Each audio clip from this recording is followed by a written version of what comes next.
medications and a woman in her 50s with underlying medical conditions. 249 people have tested positive for COVID-19 in Clark County, with 65 of them requiring hospitalization. The state's total now up to 306. Nevada Governor Steve Sisolak signed a new order Tuesday banning any gatherings of more than 10 people. I signed an emergency directive prohibiting the general public from gathering in groups of 10 or more in any indoor or outdoor public space. This includes, but is not limited to, social clubs, parks, libraries, parking lots, sports fields, and more. The governor says that does not include families who live together or the state's homeless population. People will be given a warning for the first offense. Governor Sisolak also signed an emergency order barring the use of anti-malaria drugs for someone who has the coronavirus. Governor Sisolak's order Tuesday restricting chloroquine and hydroxychloroquine comes after President Trump touted the medication as a treatment for the virus. Sisolak said there's no consensus among experts or Nevada doctors that the drugs can treat people with COVID-19. Nevada elections officials are seeking to conduct a June primary election almost entirely by mail, canceling most in-person voting because of the coronavirus. Secretary of State Barbara Sagapsky's office said Tuesday that absentee ballots would be mailed out to all active registered voters ahead of the June 9th election, which voters will have to fill out and return in a prepaid envelope or bring to a number of ballot drop-off locations. There's agreement in Washington on a massive economic virus rescue package. The hard part is done, with congressional leaders and the White House finally reaching agreement on a historic $2 trillion emergency rescue package to stabilize the nation's economy during the coronavirus shutdown.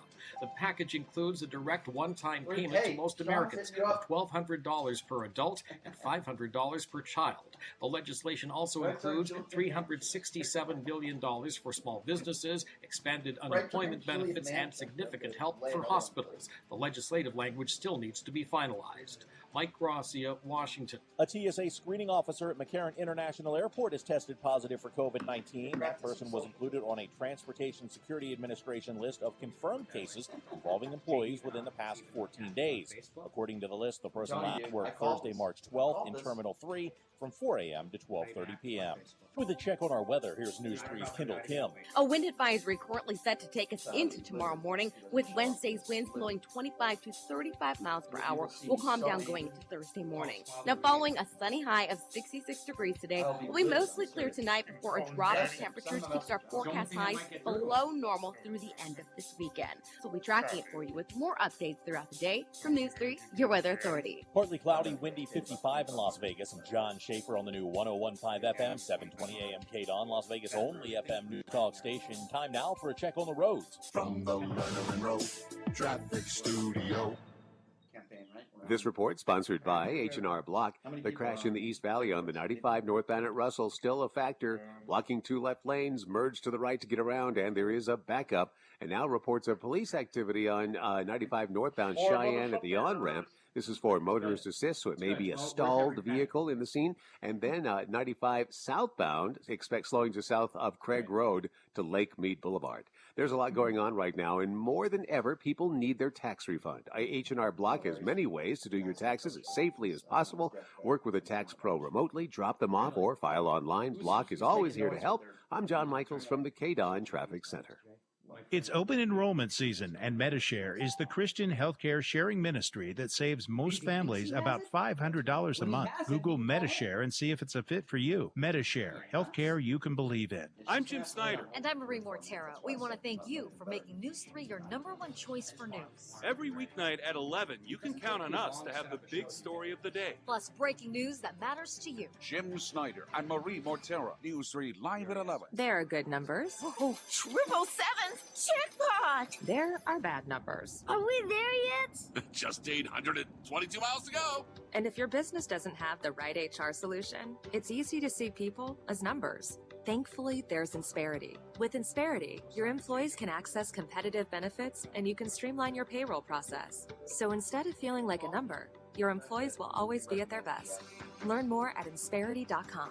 Insperity, HR that makes a difference. Eric's IRS troubles were nasty. I had 10 years of unpaid tax returns. I owed a ton of money in taxes. I started getting letters. And unbelievably complex. Things that are written in the tax code are so complicated that if you don't pay a tax professional to do your taxes, you're going to screw up. This was such a complex problem, I did not think anybody could solve it. Eric's whole life was about to go down the drain, so he called Optima Tax Relief. Optima was able to make sense out of a huge disaster, and Optima stopped it. To say the least, Eric was very relieved.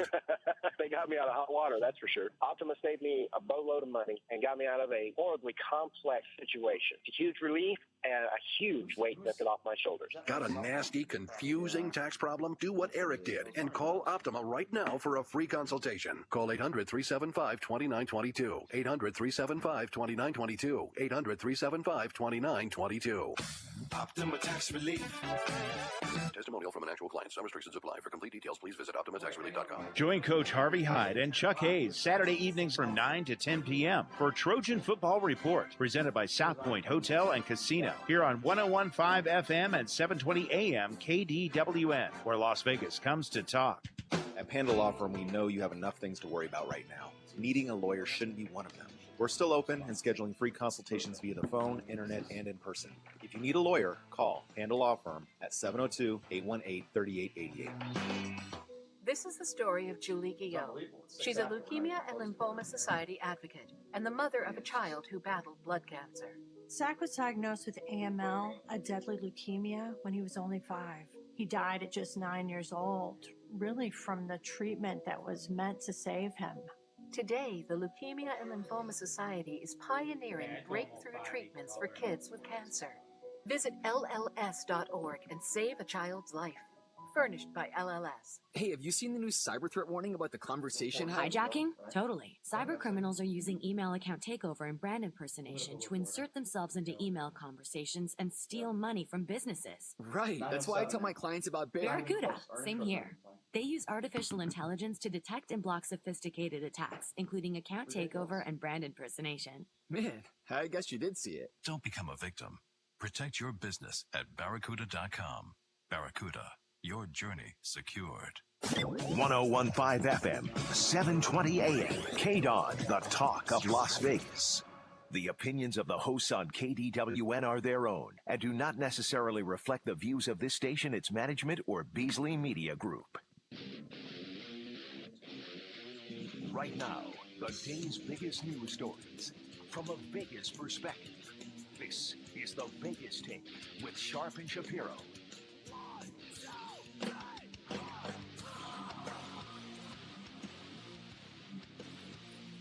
All right, good morning, Las Vegas. It is the Vegas Take, Sharp and Shapiro broadcasting live. Glad you could join us. Hump Day, baby. It is Wednesday, and we got a lot to get to, a lot to go over. Coming up here at the bottom of the hour, some of the right-wing nut jobs that are saying you can go ahead and die, basically. And in a sense, they're saying it's okay to die if you're old as long as you help the economy. We'll get to them, some of the ridiculous comments of those people across this country. We need to hold them responsible for those types of statements that they're making. Coming up in hour number 2, oh yeah, this is going to be a lot of fun. You know him as the voice of the Doug Basham Show every Saturday here, 2 to 4 p.m. Not a big fan of Donald Trump. He's going to go toe-to-toe with my co-host, J.D. Sharp, coming up in hour number 2, talking about the response of the administration. In hour number 3, John Brookhagen, he is a former Clark County School District teacher, and now he runs his own school here called Infinity, the Math Institute. He's going to talk to us a little bit about distance learning and how are these teachers getting paid? Are they getting paid? We'll get to that coming up in hour number 3. We'll also give you an opportunity to plug some of your local businesses. As you know, many of you out there are hurting. You might own a business, a small business, a large business. We don't care. We are going to give you an opportunity to plug that on the air because we want to do whatever we can to help. But joining us right now, as you know, the biggest story right now, thank God, the stimulus package, Republicans and Democrats were finally able to pass this $2 trillion deal. And joining us on the line right now, she does a fantastic job for The Hill as a political reporter covering all this. She is Julia Manchester. Julia, thank you so much for joining us. How are you?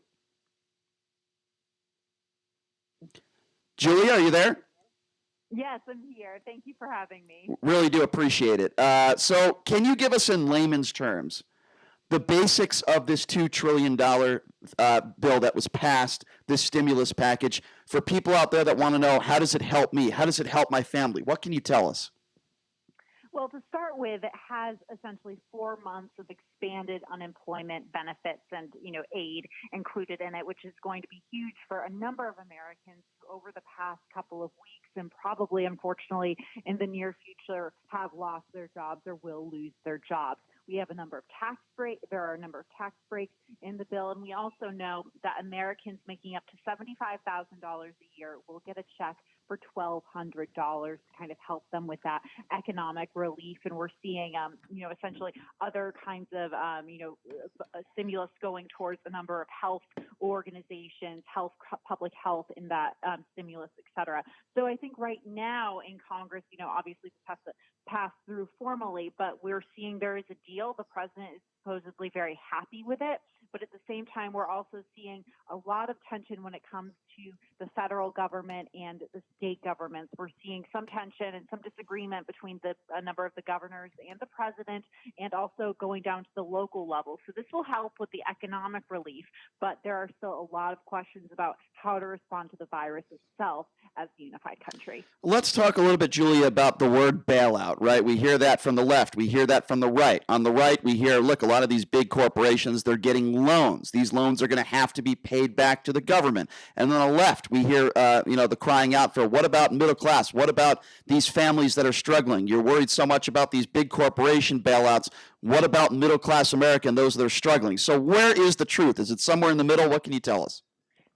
I would argue it's definitely somewhere in the middle, and I think you have both of the Republican and the Democratic Party, like you said, arguing for workers' rights versus corporations' rights, or those at the top of corporations. And I think there's definitely, the term bailout has a very negative connotation, but I think, the goal of this legislation, we'll have to see if it actually achieves this, but is to help kind of those in the middle, middle class workers or working class people who may work for a bigger corporation. I could just use the restaurant industry as a prime example. We know that obviously, this legislation is aiming to help smaller independent-owned businesses as well, but there's also workers for major restaurant corporations such as McDonald's or Darden restaurants, Burger King, big American chains. So we're seeing that Democrats and Republicans have tried to make this kind of in the middle and help, so like corporations are essentially helping their the workers who are working within their corporations, in addition to maybe those small family-owned independent restaurants.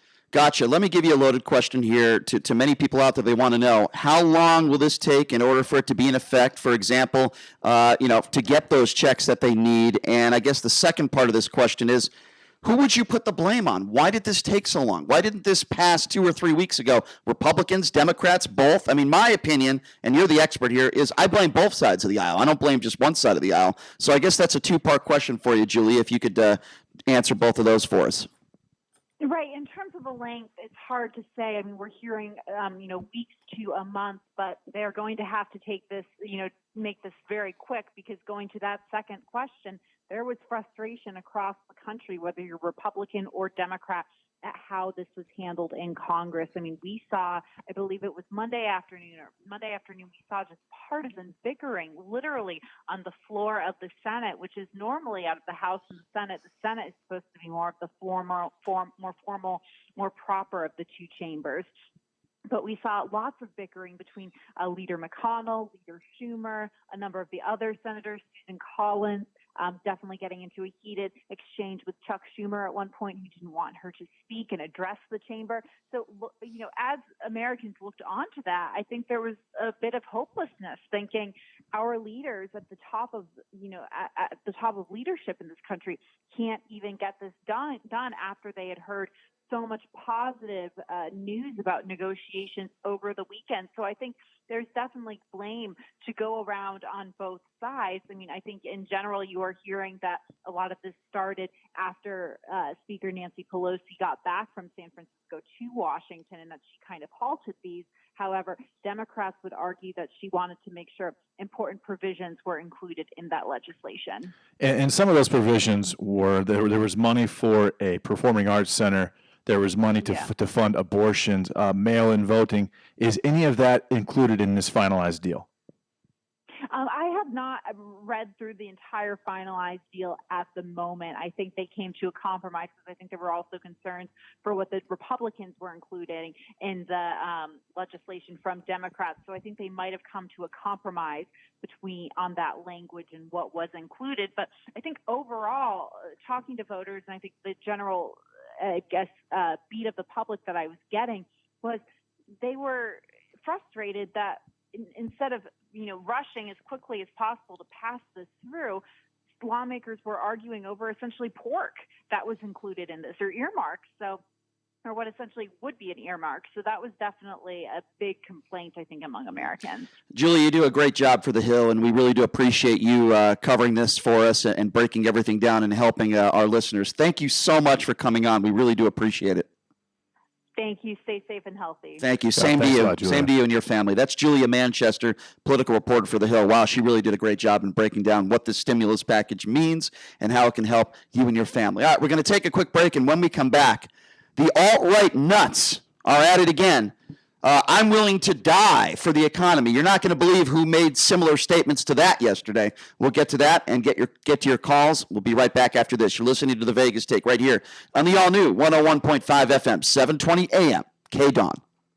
Attention all authors. Page Publishing is looking for authors. Have you written a book and want to get it published? Page Publishing will get your book into bookstores and for sale online at Amazon, Apple iTunes, and other outlets. They handle all aspects of the publishing process for you. Printing, cover art, publicity, copyright, and editing. Call 800-501-3689 now for your free author submission kit. That's 800-501-3689 for your free author submission kit. Again, 800-501-3689.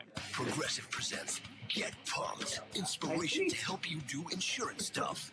Okay, time out. You gonna let your budget be the boss of you? Take control with Progressive's Name Your Price tool. Tell us what you want to pay for car insurance, and we'll help you find options that fit your budget. Here's some music to get you pumped. On the right, on the left. I hear your budget laughing at you. Oh, wait, that's just those kids laughing at you. Raise a little hell, raise a little hell.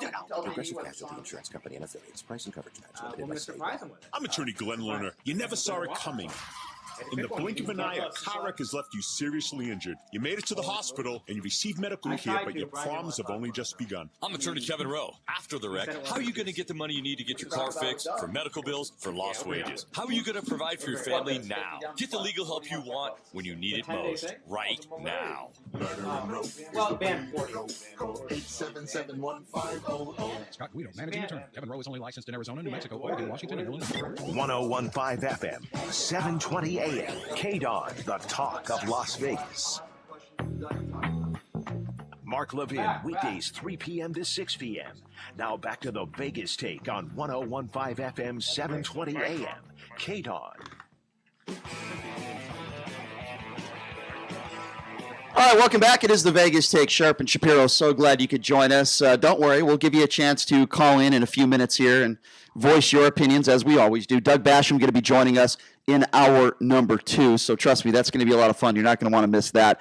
But we talk about the alt-right, and we talk about some of the wacky things that some say, including the Lieutenant Governor, Dan Patrick, who said yesterday, for the most part, he said, I'm willing to die so that the economy could come back.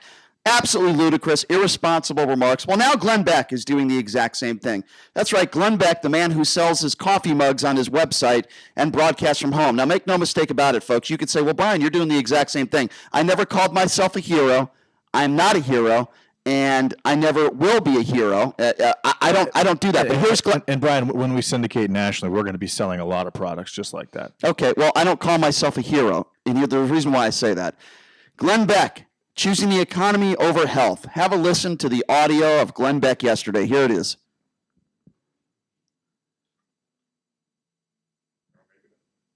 I would rather have my children stay home and all of us who are over 50 go in and keep this economy going and working. Even if we all get sick, I'd rather die than kill the country, because it's not the economy that's dying. It's the country. Yeah, there you go, Glenn. You're a hero. You're a real tough guy. Let me tell you something, folks.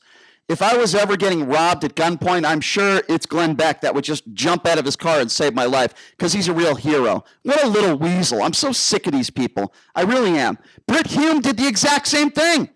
He was on Tucker Carlson's show yesterday, and he echoed that exact same thing. I mean, folks, we need to call these people out for making ridiculous comments because that's exactly what it is. It is a ridiculous comment, and it makes absolutely no sense. Fox's Britt Hume says it's an entirely reasonable viewpoint to expect that grandparents would be willing to die to protect the economy. It was Donald Trump, in his own words yesterday. Donald Trump, who said, who was challenged by Dr. Oz yesterday on Fox News. Trump replied that the shutdown will result in more deaths. Have a listen to this. Dr. Oz is up next. Go ahead, doctor. President Trump, a good surgeon knows after the surgery when his patient can be discharged, and these 15 days are like a big operation on America. Yeah. But a great surgeon knows when there's a complication after discharge. So if we can meet the goal of fixing America and getting it back on its feet by Easter, I'd love to know exactly how you know that is safe from a medical perspective. What's going to indicate that we might have to pull back a tiny bit in case we have a relapse? Well, I think, Doctor, a thing like that could happen, but I really believe that we can do much of what we're doing, and we can do it from a work environment instead of an environment where everybody's locked up and everybody is saying, oh, the business is gone, and everybody's suffering depression. You know better than anybody about depression. I've watched where you talk about depression, and that causes death, and it causes a lot of problems. And you know, these are people, they want to save their business. They don't want to be locked up in some room or some apartment or house. And in the meantime, their restaurants closed, their businesses closed. They want to be saving their business. And I believe very strongly you're going to lose far more people by going that way than you are if we kept this thing going. Yeah, I agree with that 100%. Yeah, well, I don't. There you go, Mr. President. What, people are going to commit suicide? More people are going to commit suicide, Mr. President? More people are going to die if we continue this shutdown? There's absolutely no proof to back up that statement, JD. Zero. Depression leads to stress. Stress leads to a compromised immune system. A compromised immune system leads to susceptibility. That's absurd. No, it isn't. It's actually so very, you think right now very honest and factual. So your opinion, and what Britt Hume said, and what Dan Patrick said, and what Glenn Beck said. Comparing this situation to a war, which has been done, that is exactly what happens in a war. You sacrifice yourself for the future of the country, and that is all they are saying. And that to me, that is selfless, and I have no issue with it whatsoever.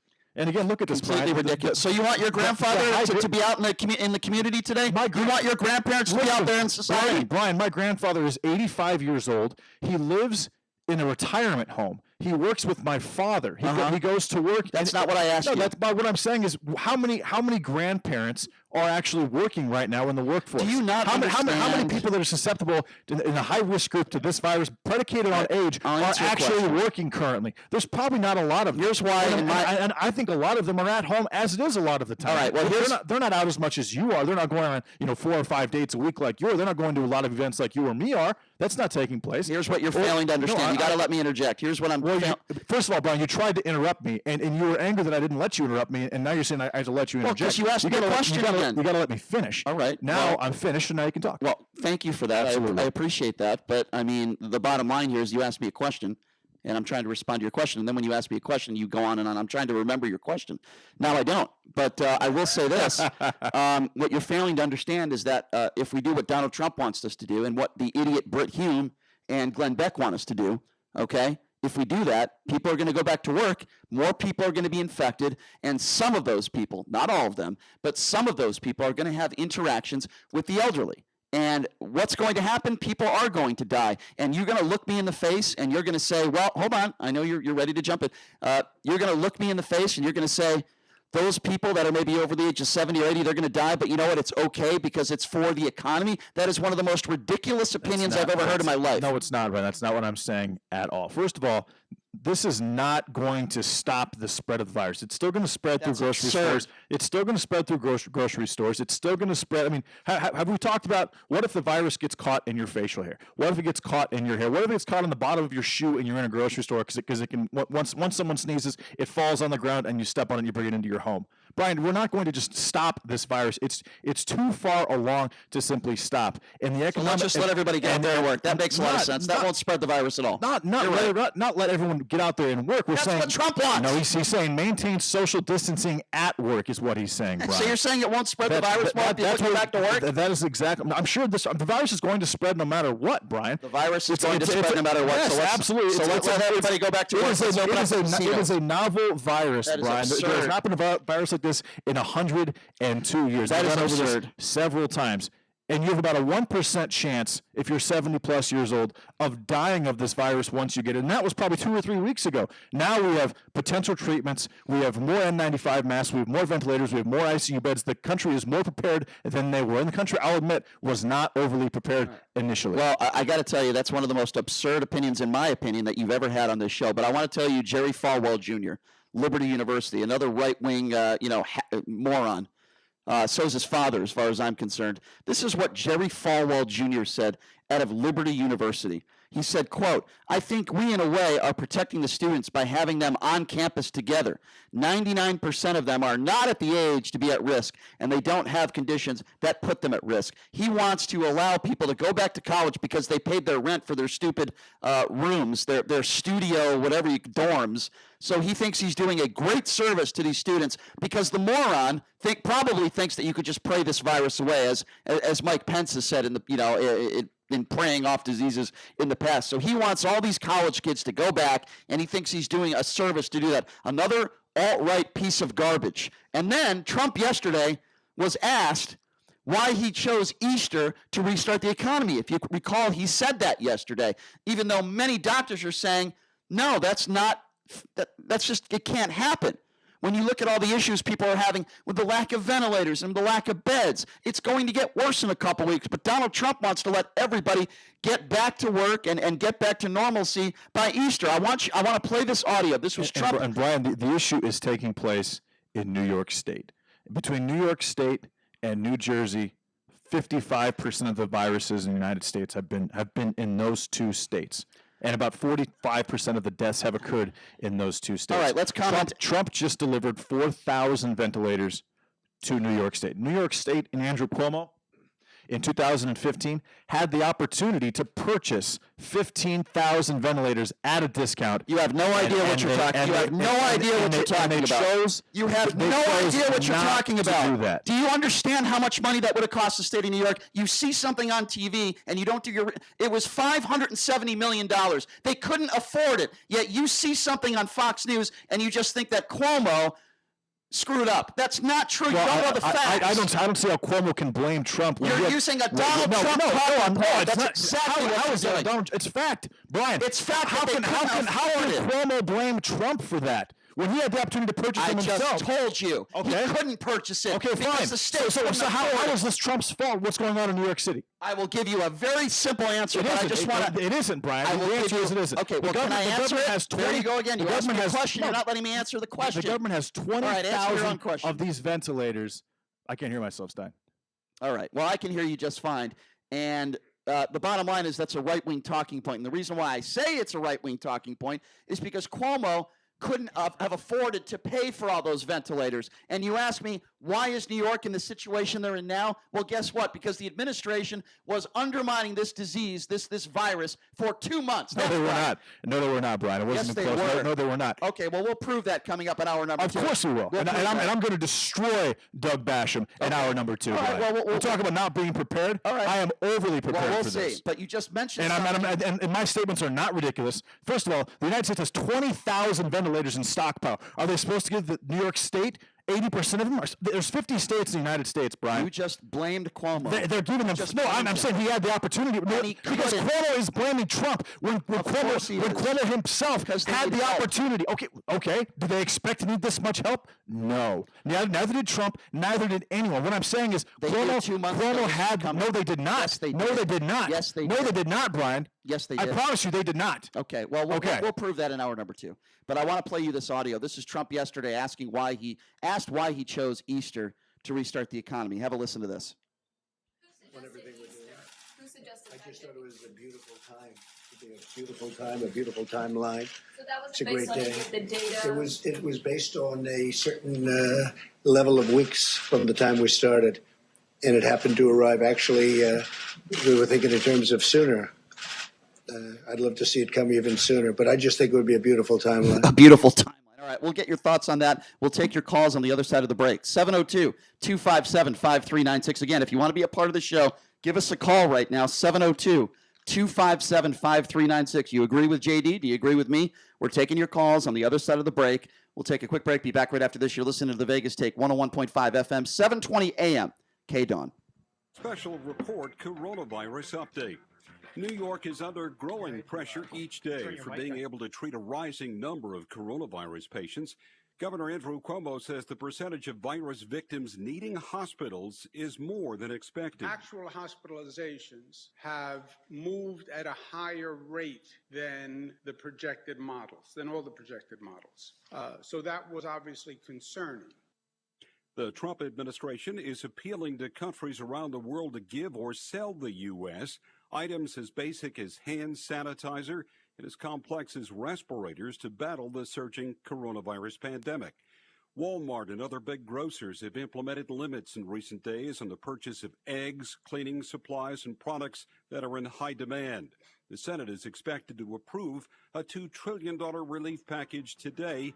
No date is set for the House to vote on the package. I'm Mike Moss. Can a tree change a life?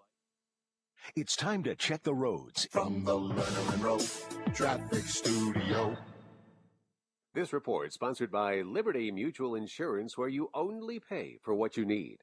A crash reported on Martin Luther King Boulevard northbound approaching Lake Mead Boulevard. That is now in the clearing stage. Watch for police with the scene. No other accidents to report right now. Remember, gusty winds today with gusts up to 30 miles an hour and blowing dust. That could result in reduced visibility and of concern, especially if you're driving a high-profile vehicle. Did you know that Liberty Mutual lets you customize your coverage so you only pay for what you need? Some did not. Liberty Mutual Insurance. I'm John Michaels from the KDAWN Traffic Center. Your business ideas need room to run wild, but there's no room for error when you're raising the bar. A reliable partner can make a real difference. That's the role of a realtor, an irreplaceable expert who represents your values, a reassuring voice of reason helping you research and reach the right decisions, so you can run your business without running the risk. Is your agent a realtor? Look for the R. Realtors are members of the National Association of Realtors. That's who we are. Attention all authors. Page Publishing is looking for authors. Have you written a book and want to get it published? Page Publishing will get your book into bookstores and for sale online at Amazon, Apple iTunes, and other outlets. They handle all aspects of the publishing process for you. Printing, cover art, publicity, copyright, and editing. Call 800-501-3689 now for your free author submission kit. That's 800-501-3689 for your free author submission kit. Again, 800-501-3689. Need help deciding the best Medicare plan for you or your loved one? Contact the Medicare Store and make an appointment with a licensed agent to help you with your Medicare choice by calling 702-514-4111. The Medicare Store is a statewide firm with local licensed agents right here in Southern Nevada who work alongside you to help make your Medicare insurance process fast, easy, and understandable at no cost to you. Meet licensed agents in Southern Nevada, or they'll even come to your home to determine the best plan for you. Call 702-514-4111 or visit themedicarestore.com. If your retirement plan is on set it and forget it, it's time to take control. Tune in for Financial Safari with America's Wealth Coach and best-selling author, Coach Pete DeRuta. For more than 25 years, Coach Pete has been helping people just like you plan for retirement. Join Coach Pete every week as he discusses topics like why your retirement plan should also be an income plan and how to make sure you're getting the most out of your 401k. Financial Safari with Coach Pete, Saturday morning at 10 a.m. and Sunday afternoon at 2 on 101.5 FM, 720 a.m. KDAWN. Coronavirus has brought significant disruption to daily life here in Las Vegas, and we here at KDAWN want you to stay safe, but at the same time, we want you to help these local businesses in our communities thrive. At KDAWN, we've set up Operation Gift Card to help local restaurants, bars, and businesses who offer gift cards on their websites. To find out how to purchase gift cards from these great businesses and more, visit our website at kdwn.com and search Operation Gift Card. Remember, we are all in this together. Mark Levin, weekdays 3 p.m. to 6 p.m. Now back to the Vegas Take on 101.5 FM, 720 AM. KDON.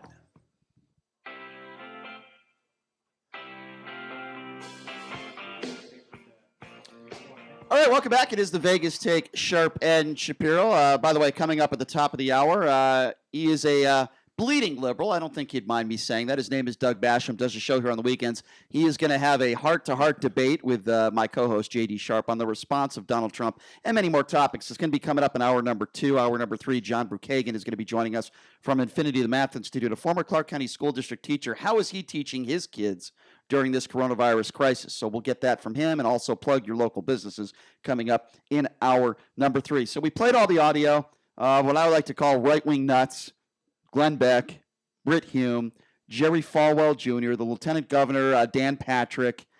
We played some Trump audio for you. I think anybody that irresponsibly says, basically saying that the elderly, it's okay for them to die so long as they are doing it for the sake of the economy. I just think it's completely ridiculous. And we're taking your calls we're taking your calls right now, 702-257-5396. Again, that number to call if you want to be a part of the conversation is 257-5396. And again, it's not okay for them to die.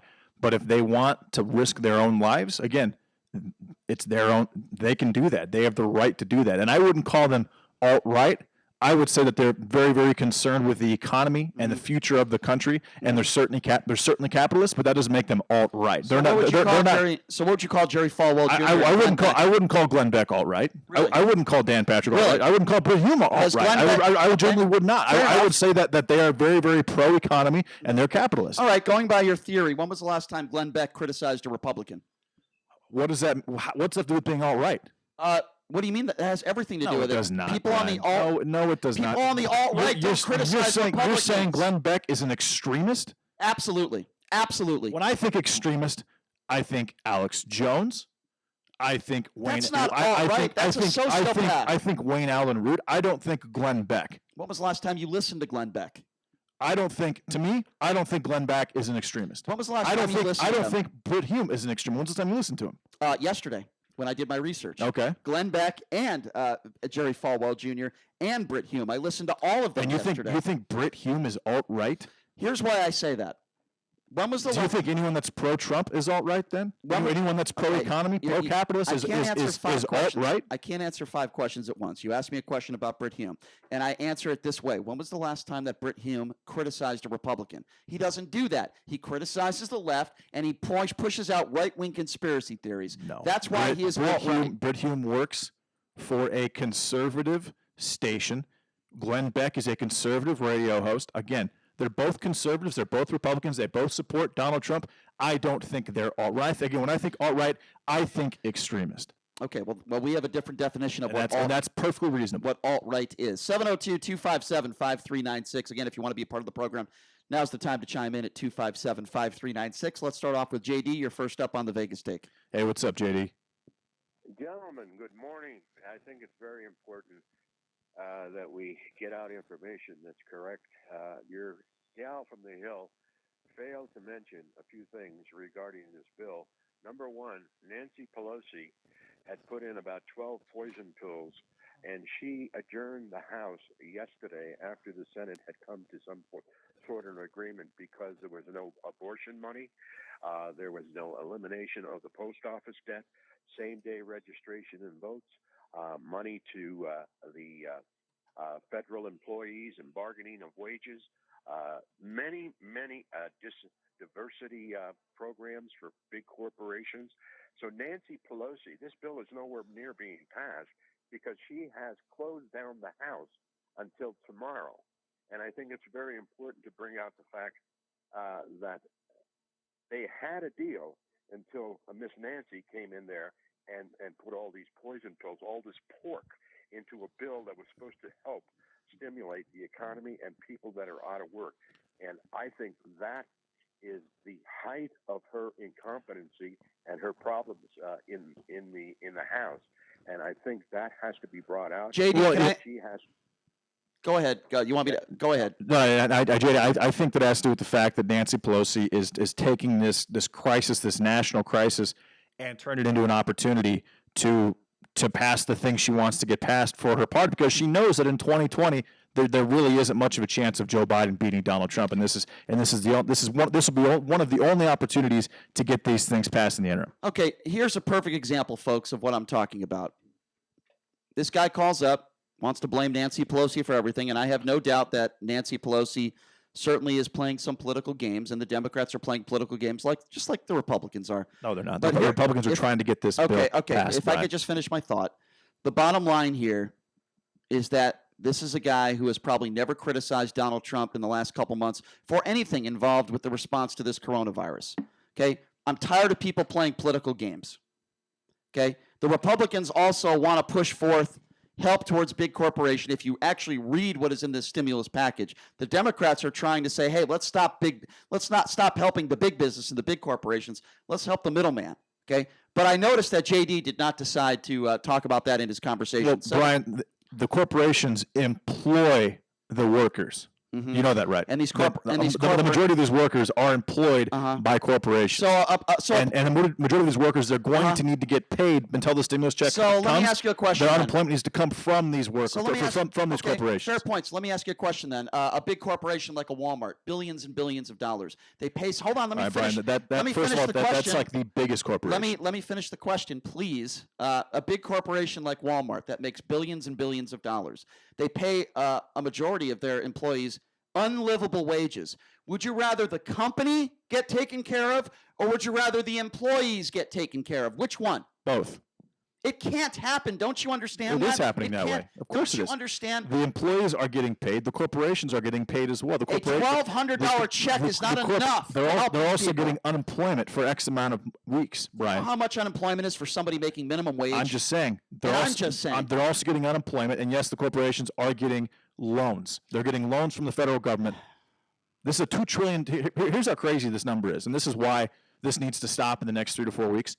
The Federal Reserve has $4.5 trillion in it. This is a $2 trillion stimulus package. If this goes on for 3 to 6 months, the Federal Reserve will be bankrupt, Brian, and that alone will set back the economy 10 years. All right, we want to take your phone calls. What do you think? 702-257-5396. Let's go to Ron. Ron, you're next up on the Vegas Take. Hey, what's up, Ron? Hey, what's going on, guys? Man, you guys are on fire. I love it. You guys are bickering back and forth. I dig on it because you guys both have good points. Anyways, I have three things I want to say. First of all, I don't agree with the governor because he said now, from what I've heard, I may be wrong, that he's banning Colvin because they say he says there's no cure. You're talking Governor Sisolak, correct? Nevada's governor. Yes, and I wanted to get your guys' opinion on that, and also, there's a way you can help everybody. Okay, number one, if we quarantine everybody inside the state and let the truck drivers do what they need to from state to state, we can open the economy and keep the risk of this virus down. I wanted your opinion on that. Go. All right, thank you for the call, Ron. We do appreciate that. As far as the truck drivers go, I've been pretty consistent on this, that we need to let them work. We need to leave them alone, and they're providing a huge service for this country as far as stocking stuff and sending stuff. And that matters, especially for a place like Las Vegas or a state like Nevada, where not a lot of things are produced here, and so we rely on those trucking companies to come through and drop and to restock all these Targets and these Vons and these Smiths. As far as Governor Sisolak, I think it was a knee-jerk decision made by a one-term governor. This treatment has been touted by not only Donald Trump, but also Vladimir Zelenko, who's a doctor out of New York City, who said this treatment treated 350 patients. It's several different patients all over the country have also mentioned the same thing. Now, is it a guaranteed cure? No. Is it a guaranteed treatment? No. But Governor Sisolak is not a doctor, and I don't think he should be making these type of statements. Now, and also, if the math made sense, let's say the same thing about Donald Trump. Because chloroquine. Would you say the same thing about Donald Trump? It is a drug for lupus. It is a drug for rheumatoid arthritis. And I suppose if Nevada, or if Las Vegas in particular, has the highest per capita of those particular diseases, and because the conversation is he's afraid that doctors, first of all, you have to get prescribed this drug but if he's afraid the doctors are going to hoard this drug for themselves. Well, why would a doctor do that if the drug didn't All right, work? let me is respond. my question. Let me respond. You just said that Sisolak isn't a doctor. He probably doesn't know what he's talking about. Why wouldn't you say the same thing in regards to Donald Trump, who's our president? All Donald Trump said is that the drug could be a game changer. He's not all he said. Yes, he did. That's not all he said. He said the drug could be a game changer. And that's not all he said. You're not watching. What else did he say? Oh, I'm right all the time. It doesn't make a difference. It's all about the drug, Brian. He talked about this for several weeks. No, it's been maybe a week and a half. That's not true. Yeah. 702. It is true. No, it's not. 702-257-5396. Let's talk to Troy. Troy, you're next up on the Vegas Take. Hey, what's up, Troy? Troy, go ahead. Oh, hey, good morning. Whoa, you guys are just, a lot of coffee or what? Anyway, I really wanted to keep the conversation light. I'm not calling about politics and who's right or wrong, really. I'm a senior, I live alone, and nothing's really changed for me because I'm used to it. Exactly. I understand exactly what's going on. I just had my 4th hip surgery. I got arthritis. Whatever it is, what my feeling here is the magnification of, it's so big, the media. It's almost like if something big else happened, a major earthquake somewhere, the subject would transfer. It's like, I just feel that the people that's expressing their, earlier he was saying, it's impossible, depression and suicide. And Troy, this isn't an earthquake. Why are you comparing this to an earthquake? An earthquake doesn't happen around the world. I don't understand that analogy. No, I'm just saying that the media has blown it so big. I don't believe everything. So give me a specific example. Hold on, Troy. I respect that, but I need you to be specific now. Give me a specific example. I would imagine you might be talking about CNN or MSNBC. Give me a specific example. No, I don't watch TV. All right, so TV. when you say radio. Okay, so give me I can appreciate that. So give me an example on the radio of somebody you think that is blowing this out of proportion. Well, in general, the media. I don't want you to say in general. Doctors. So a doctor goes on the radio and he blows this out of proportion. What specifically does he say? Well, he's positive. A lot of positivity that we have.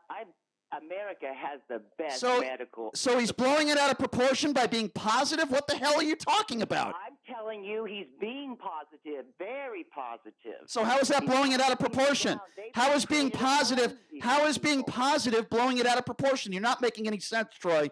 I'm telling you that I see it and hear it and inhale the whole. And I'm telling you, give me a specific example of somebody on the radio that is blowing this out of proportion, and you have yet to give me one specific example.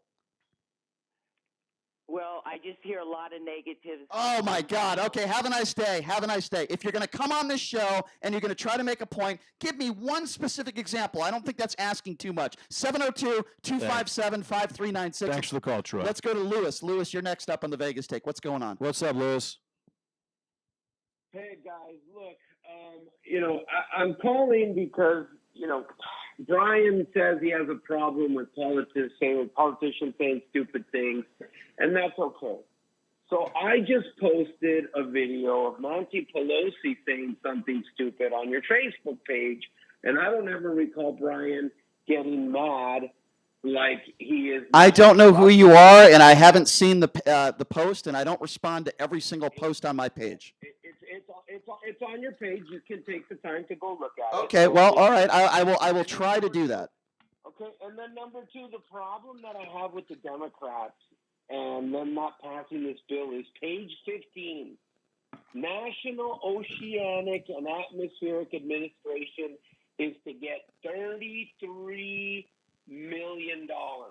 How does that have to do anything with the coronavirus? Page 18. No one will disagree that it's a great idea, but it's wrong timing. $100 million to juvenile justice programs. Great idea, terrible timing.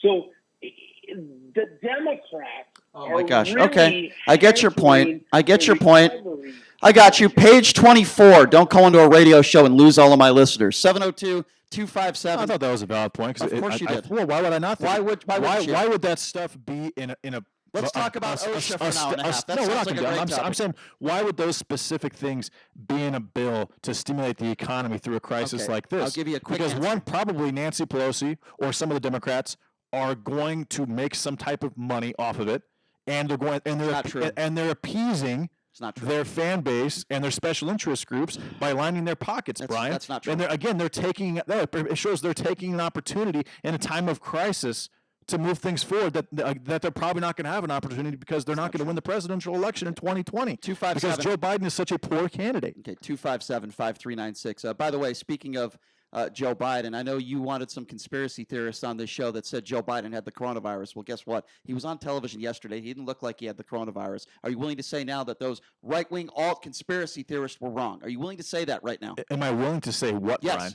Are you willing to say that a person like a Jacob Wall... When have we ever talked about on air Joe Biden having the coronavirus? Jacob Wall... I've never ever talked about on air Joe Biden.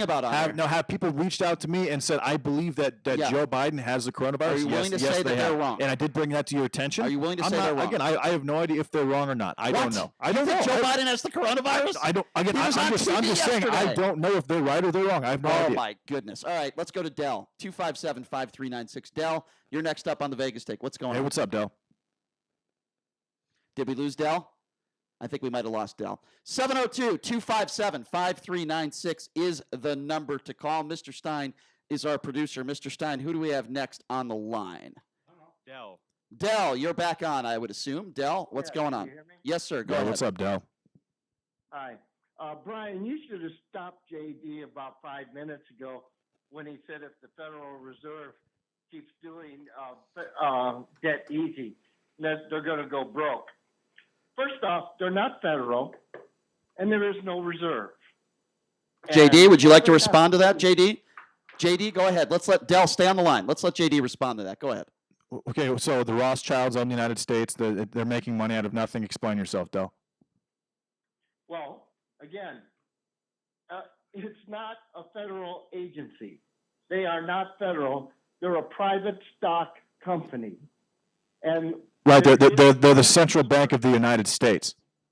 And they have $4.5 trillion in assets and about $11 billion in cash, from what I understand, and gold. And the only thing the Federal Reserve has to do for what it loaned out, going to loan out, or the national debt, is to turn it from a loan to a grant, and it's erased.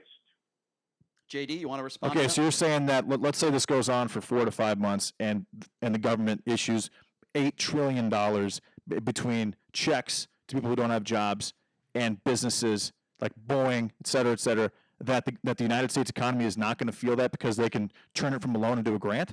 702-257-5396. Appreciate the call. We got to get to some other callers. Let's go to Carl. Carl, you're next up on the Vegas take. Go ahead. Hey, what's up, Carl? Yeah, but guys, listen, JD, Brian, I'm with you, you know that. But Pelosi, you're talking about trying to hold up the whole thing. Well, what they finally got through is she just wanted oversight on the $500 billion to be paid to corporations. And there's a reason for that, because, number one, the corporations, they want to make sure that the corporations who get this money aren't going to be using it for their own use and their own purposes. One of the things was for cruise lines, which, if you know, no cruise line is an American company. They're all out-of-country companies with accounts in the Bahamas and all over the world, and they don't pay any taxes to the United States. She doesn't want them to get any money. There must be oversight to see. Well, I can promise you, Carl. I promise you, Carl. Doug Basham's coming up next. We are going to continue to discuss that, and I'll let JD and Doug battle that one out. 257-5396. Let's go to David. David, you're next up on the Vegas take. What's going on? Hey, what's up, David? Hey, good morning, guys. How you doing? Good. What's on your mind?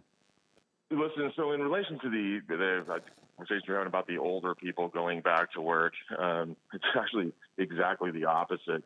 What needs to happen is that the older people or people with existing conditions, they need to self-isolate, and the rest of us need to get back on with our lives. Exactly. Because it's really not affecting younger people that much.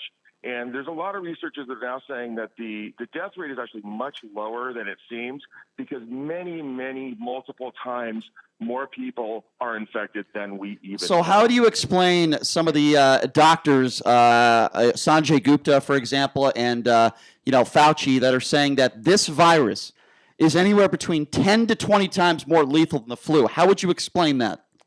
Well, other researchers are saying that they're wrong. Yeah, there's a lot of different doctors from all over. Those two doctors are just getting the most mainstream publicity. I haven't heard that. But the bottom line is, Brian, if there's a million, They're saying that's exactly the opposite. right? Brian. If there's a million people in the United States that have this virus, and there's only been 800 deaths, and the mortality rate is actually less than the flu. Let's go to Wayne. Exactly right. And these researchers are saying that there are multiple times more people infected than in. No, in fact, the Washington Post a couple of days ago released an article saying that the expectation is there's 10 times more people, and at that point there was 46,000. 257-5396. Let's go to Wayne. Wayne, you're next up in the Vegas take. And by the way, for the record, anyone who is in the Trump administration that is saying something different than that last caller is saying, that's an issue. Let's go to Wayne. Wayne, you're up next. What's up, Wayne? Hey, Brian, real quickly, first, I just want to say that we're going to get well shortly here, and everything's going to be okay. I agree. You got to understand that these hospital ships off our Atlantic and Pacific coast are here to help us. It's going to be over very quickly. Well, I hope so, but the experts are not saying it's going to be over quickly. Dr. Fauci says minimum several weeks, probably more.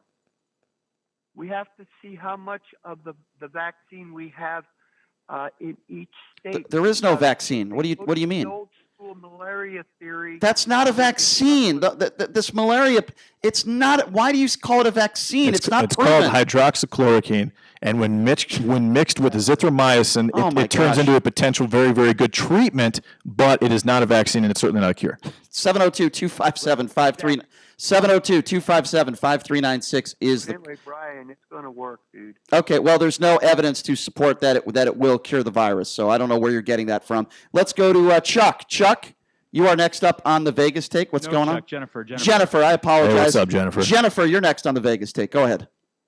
Hi, JD. I don't know why you don't get your own show. I think you're just awesome. I don't know how you put up with Brian every day and the producer sign. He's just a left-wing hack. What are you talking about? What have I said? Excuse me. If you're going to call me, if you're going to call me a left-wing hack, what have I said that is not factual? Jen, let's be specific. Yeah, shocker, she hung up the phone. What a shocker. What a coward you are, Jen. What a coward. Hey, good call, Jen. Great call. 702. If you're going to call somebody a hack, you dummy. That's right, Jen, you're a dummy. If you're going to call somebody a hack, have reason to back it up. I think you're a dummy. You know why? Because you called into a radio show. You called me and my producer left-wing hack. What did I do? Yeah, and you can't come up with one thing, something specific. I think you're a right-wing hack. I'm not sure that Stein has interjected his own politics at any point in this show ever, so I'm not sure how that must be guilt by association or something? Hey, Jen, why don't you go in quarantine and listen to Rush Limbaugh? Do you post on your Facebook or do you post on your social media, your political thoughts? No, I never do. Do you have a secret account somewhere that only Jennifer knows about? Nope. In fact, I'm actually to the right of Alex Jones. People might be surprised to find that out. I think that caller's name is Jen Jones. Let's go to Joel. Joel, I've only got about 30 seconds for you, my man, because I'm up against a hard break. Go ahead, Joel. Hey, what's up, Joel? That's fine. JD, hi. Do you know the difference between empirical and anecdotal evidence? And if you don't, may I suggest you please look it up because you're making statements that have no basis in fact with regard to treatments. No, I'm not. No, I'm not. I'm saying the study in Fred from a lot of different outlets, that is probably the case. All right, we got to take a quick break. When we come back, it's going to be 12 rounds. Doug Basham versus J.D. Sharp coming up next. You're listening to the Vegas Take. Hear that sound? After you've been hurt in a wreck, that's the sound of the value of your case going down. Every second you wait to get medical treatment and to get a lawyer can greatly affect the value of your case. After you've been hurt in a wreck, stop the clock by calling Runner and Rowe. We'll immediately get working on your case, getting you the medical treatment you need, and in most cases, with no out-of-pocket expenses, even if you don't have health insurance. It's giving us gas, it's giving us static. Every single time he unplugs those, it sounds great. These and yours. What do Vegas locals know that most visitors don't? that our home is one of the few places you might use your air conditioner and your heater on the same day, that all that natural beauty makes this a great place to live. Of course, it's better when you can enjoy it all in comfort, which is exactly what Yes Air Conditioning is here for. Yes Air Conditioning has been serving Las Vegas residents since 1954 with a simple strategy. We get your air conditioning working and keep it working, so it stays quiet and does its job, so you don't have to think about it. And that's real comfort. So if your air conditioning needs a little help, the Yes Man will get it working and keep it working. Call now and have the peace of mind knowing the Yes Man can.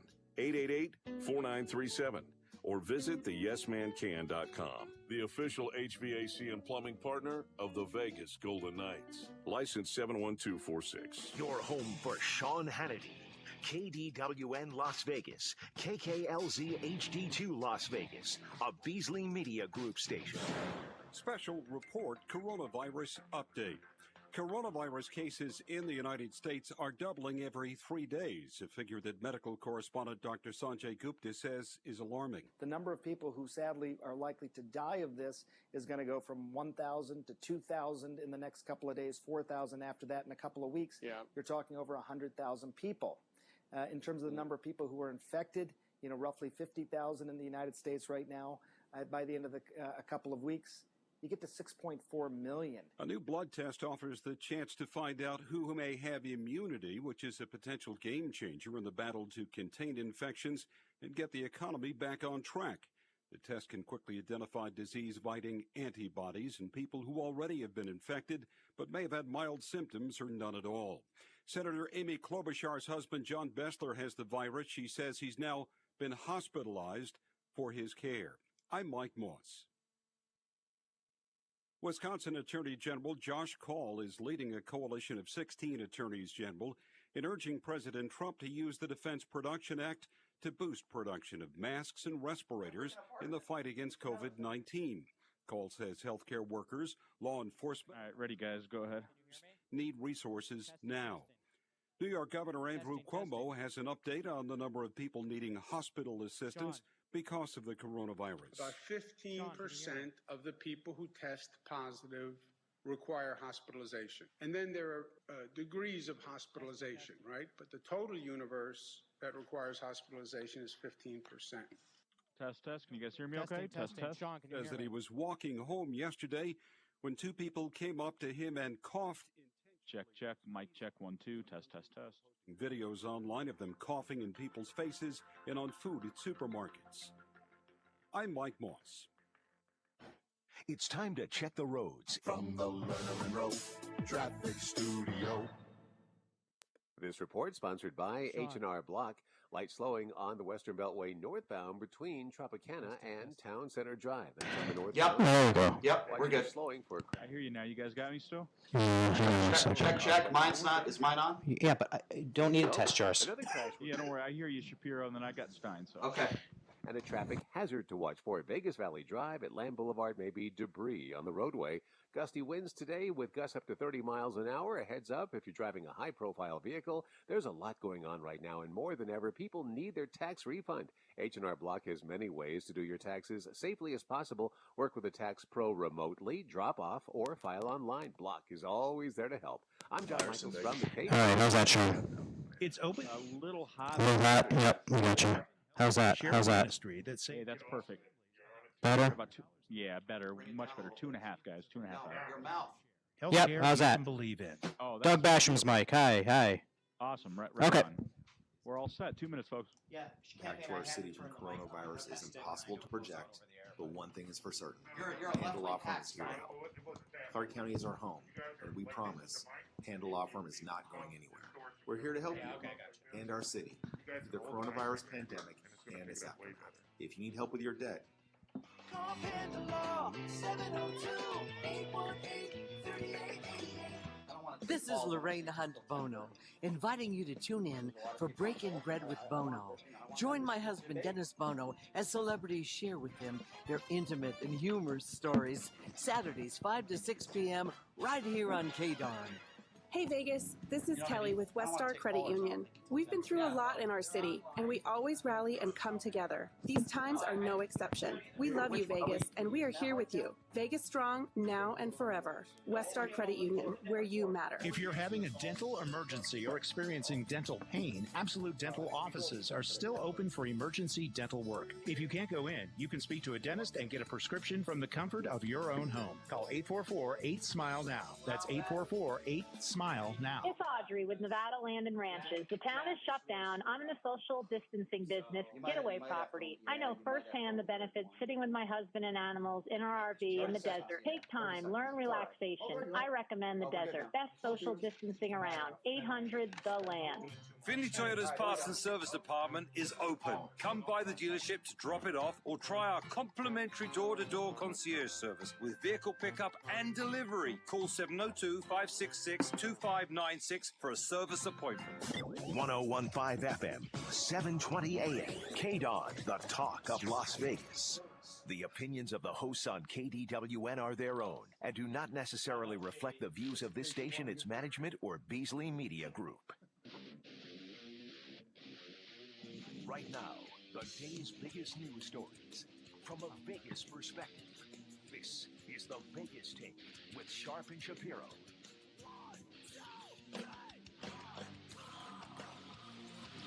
All right, welcome back. It is the Vegas Take, Sharp and Shapiro. So glad you could join us. Well, I'll tell you something. If you didn't get enough out of that debate for that first hour between myself and J.D. Sharp, well, you're in for some more, ladies and gentlemen.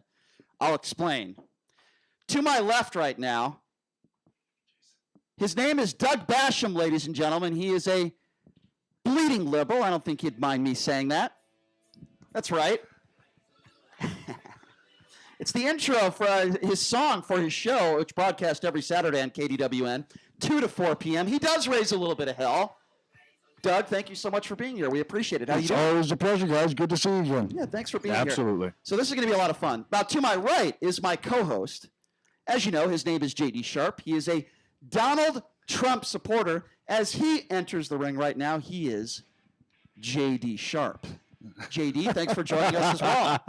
Absolutely. And again, I'm a Donald Trump supporter. I am not a Donald Trump apologist. Fair enough. Fair enough. That's fair. And there is a difference. Fair to say. All right, let's get down to business, ladies and gentlemen. I've been debating with J.D. Sharp about the response of Donald Trump and his administration. J.D., you think that the president's response the last couple months, he's done a fine job and he's shown good leadership? Is that correct? I think considering the hand that he was dealt and the information that he was given by one particular country, I'm not going to say that country, well, I'm going to say China, then yeah, I think that he has done a pretty good job. Doug, what's your response to that? I think when the history is written on this virus, it will show Donald Trump's response to be the biggest failure of presidential leadership in this country's history. JD, what would you say to that? I would say that's extremely over the top and highly inaccurate. Why do you say that, Doug? Why do I say it? Number one, he was briefed in December that there was cases of pneumonia in China. It hadn't yet been identified. He was briefed again in January when it had been identified. We had our first cases January 21st. He did nothing until February 2nd when he declared his China travel ban, when we already had cases here. After that, he then did nothing except downplay it. He went and did a rally after that, after it had been identified as a public emergency. He did not mobilize the resources or the authority of the federal government. He didn't get the private sector involved with regards to testing. He did nothing but say stupid things like, oh, we have 15 people and in a couple of days it'll be down to 0. Everybody in the world knew that was stupid and inaccurate, and it didn't matter. He said it anyway. No, and I agree that was a very, very incorrect statement. That being said, the first case of the coronavirus was December 6th in China. There was a man who worked in the Wuhan meat market, and his wife actually ended up getting the disease as well. And it was a pneumonia case, and over the course of the next month, there were a cluster. I think there was 47 pneumonia cases out of that same market within 20 days or so. And even on January 14th, WHO, the World Health Organization, because of what China told them, declared that this was not transmittable human to human. And when Donald Trump found out on January 22nd that there was that there was one person in the United States from Wuhan who was visiting, who had the virus, he did say, yes, we're going to take care of this one thing. It shouldn't be an issue. That being said, the United States has had roughly 5,000 visitors via airplane from Wuhan the last 6 months. And there was a lunar holiday celebrated in China where there were 36 million people. And this, I think, was January 20th. And so Donald Trump was not dealt the best hand. He was given misinformation by the Chinese government. The Chinese government was hiding the fact that this was transmittable human to human, and they knew this as early as December 6th because this woman, this woman, the wife of the man who was basically patient zero, she was infected despite the fact that she had not been anywhere near that market. And so, in my opinion, Donald Trump was not given the best information. Well, he was given very little information from China, and yet he still went on Twitter and live and praised President Xi as just doing a wonderful job when he wasn't. He was lying to the world. As far as the WHO saying it wasn't transmittable, that's not what they said. They said we don't have clear evidence that it is. They didn't say it wasn't. I mean, when you read that, you think that it's not transmittable. You don't think, well, the average person, yes. Easy for me to say. Medical experts know. But you don't want to say, this must be a conspiracy. You know, the World Health Organization is lying. Let's put that aside. When they say their job is to identify these type of and this is a once in a lifetime illness. This is the first one since the Spanish flu in 1918. But when they say that there's that there isn't evidence that it's transmittable, you think to yourself, this is because I was reading about this 2 or 3 months ago, and I was like, okay, there's this virus that's spreading in China. Not a big shock. A lot of these let me just interrupt right here for a question for what you just said. 2 months ago, you were reading about this. I was reading about the virus. Just a couple of days ago, Trump said 4 weeks ago, we didn't know anything about this. That's another lie. I don't think that Trump knew enough about it to have the. He said we didn't know anything about it 4 weeks ago. I played that bite on the show Saturday. Okay, well, I haven't heard that bite. I haven't seen that bite. Doug, explain what he said. What he said 4 weeks ago. I don't want to interject here, but I have to. No, you're more than welcome to. Okay? That's totally fine. It's a show. It was a month ago where he said we have 15 cases, and I believe we'll get close to 0. Okay, he said that a month ago. And I said he was extremely incorrect in that. Obviously, considering there's 60,000 cases and almost 1,000 deaths in the United States at this point. He brags about this people from China not being able to fly into this country. What good does that do when the virus is already here, JD? Well, if the virus is already here and it's been here for a long time, then the actual mortality rate attached to the virus is significantly lower than is being reported, and it's not 10 to 20 times more fatal than the flu. If the virus has been circulating in the United States for 3 or 4 months, then there's probably at least 3 or 4 times the amount of cases that are reported. And if that's the case, then the mortality rate is more like 0.3 or 0.4%, which is 4 times more than the flu, but not 10 or 20. I don't know where you're getting the information. Every medical expert I've heard, including Dr. Fauci, says that it's at least 1%.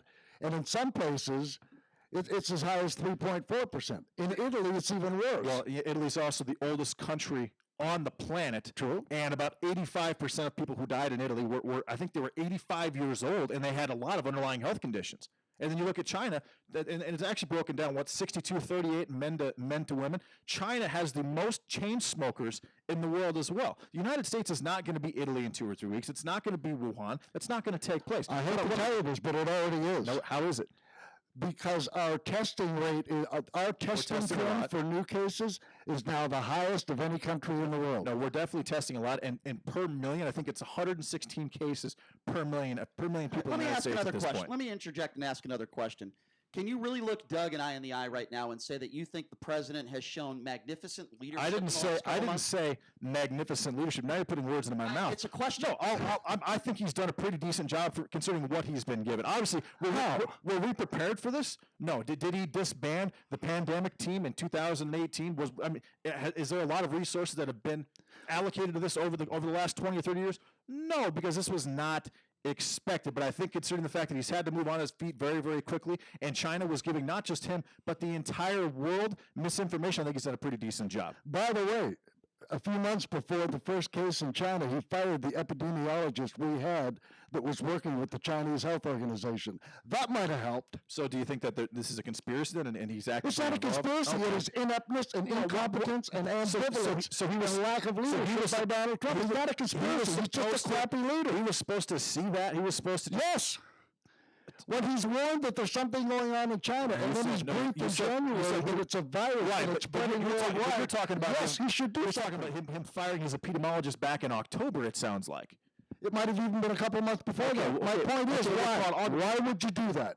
Does it because he didn't think that he needed the epidemiologist? Obviously, exactly. He didn't think he needed it. Didn't see it. I don't care what he thinks he doesn't need. You can't fault Donald Trump for not seeing a once-in-a-lifetime pandemic from taking place. JD, he was warned. He was briefed by our intelligence agencies in January and February that this was huge. Whether or not he knew about that a few months before, what is the point in firing an epidemiologist in China? I have no idea. But exactly. But I'm not. And neither did he. But I'm not going to say that he's at fault for firing an epidemiologist 4 months before this took place, Doug. Of course he's at fault for firing him. Right, not that he would know that it was coming, but there's no point in doing it. All right, next question. If you're just joining us, it's the host, Doug Basham Show, 2 to 4 p.m. On KDWN, and of course my co-host J.D. Sharp, who is a Donald Trump supporter. Let's talk a little bit about some of the drugs that I would say that Donald Trump has been peddling, pushing. J.D. seems to think that the president is doing absolutely nothing wrong by talking about some of these drugs, and he seems to think that because there was one study with 26 people in France, that it could be a cure for the virus. Talk to me about that. I'm not saying a cure.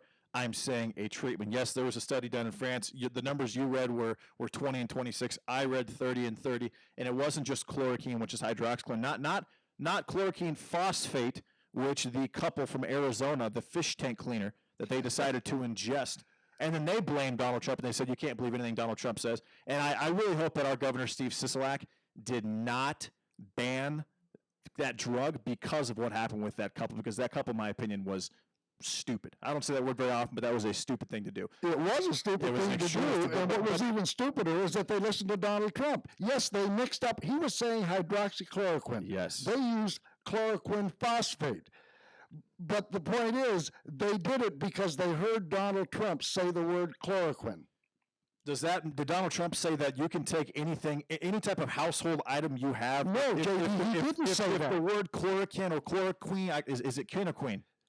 Chloroquine. It's quin? Okay.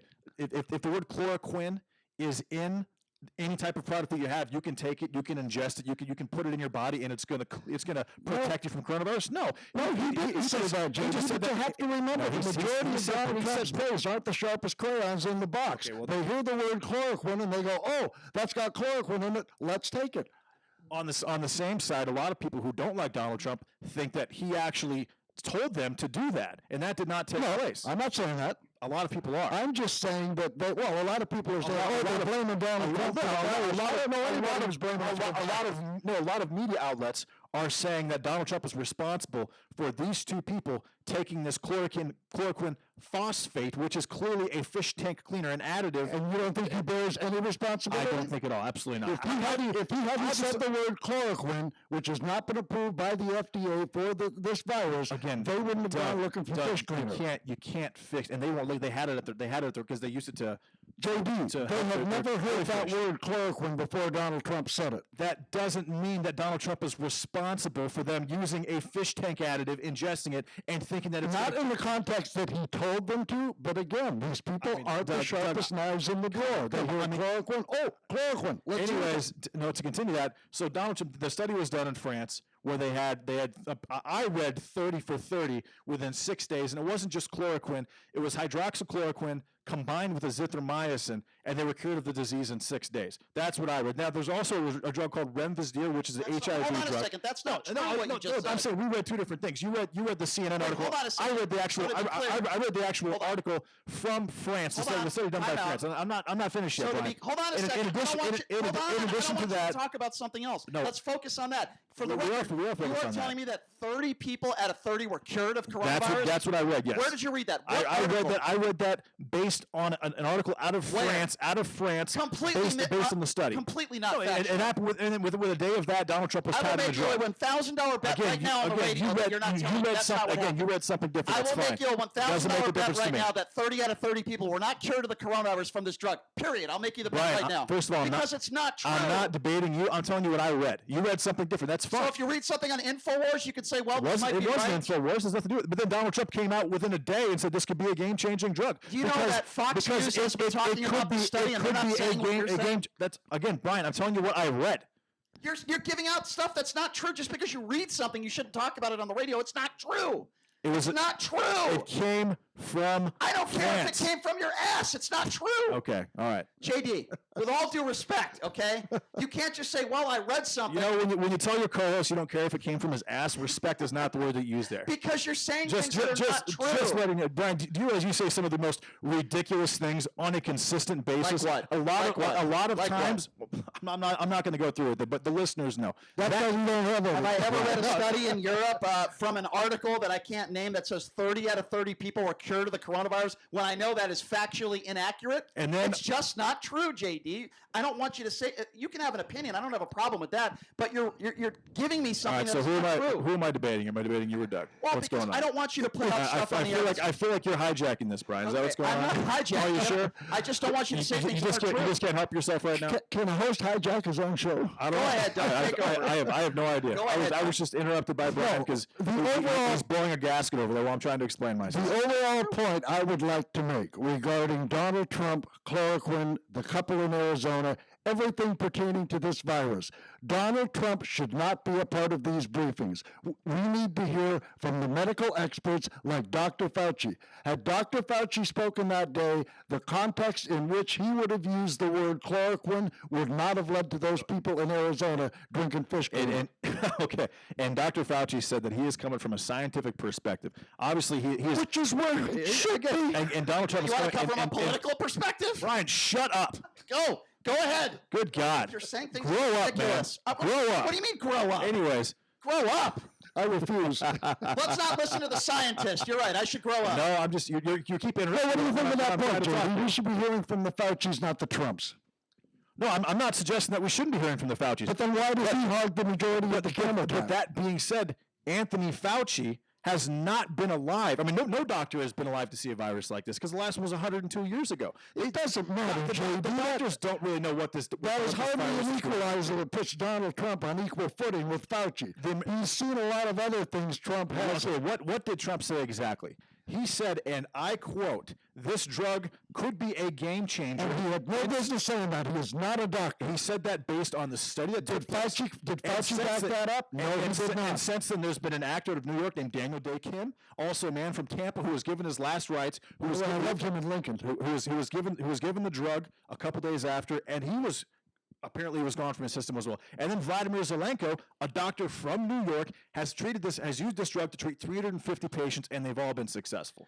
So that's fine. These are individual isolated cases. There's been a lot backing it up as of late. That's fine, but there hasn't been enough. All of that is anecdotal. There hasn't been enough conclusive proof that it's the game changer Trump says it might be. And I would contend this nation would be far better off if Donald Trump would stay in the background and let the medical experts conduct the briefing. He can't do that because he's the cheap, tacky reality TV host who has to have the lion's share of the camera. By the way, according to Fox News, a right-wing channel, many of whom back Donald Trump on just about everything, especially after 5 p.m., that study that we're talking about that you just said on the air cured 30 out of 30 people of the coronavirus. According to Fox News, they say of that study, only 20 completed the trial. One person left before the trial was ended. One couldn't tolerate the medication. 3 people went into the ICU, and 1 person died. 6 people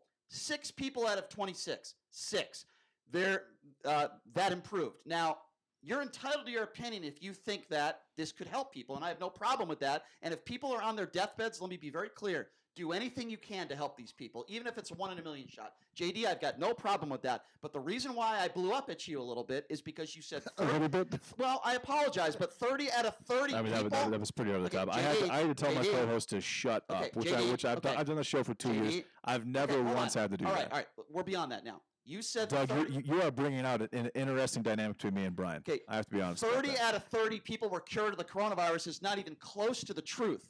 We need to be factual. If you're going to form an opinion, at least have an idea of what you're talking about. And in this specific case, with this study in France, you didn't know what you were talking about, and that's what got me upset. Do you understand? Brian, I knew what I was talking about. I knew what I read. Here's what you read. I'm just telling you what that's. I think the point is we all have to be discerning from where we get our information. And that's fine. And by the way, the Gateway Pundit is not a good place to get it, which is where you got the Cuomo 16,000 thing. No, it wasn't. Yes, it was.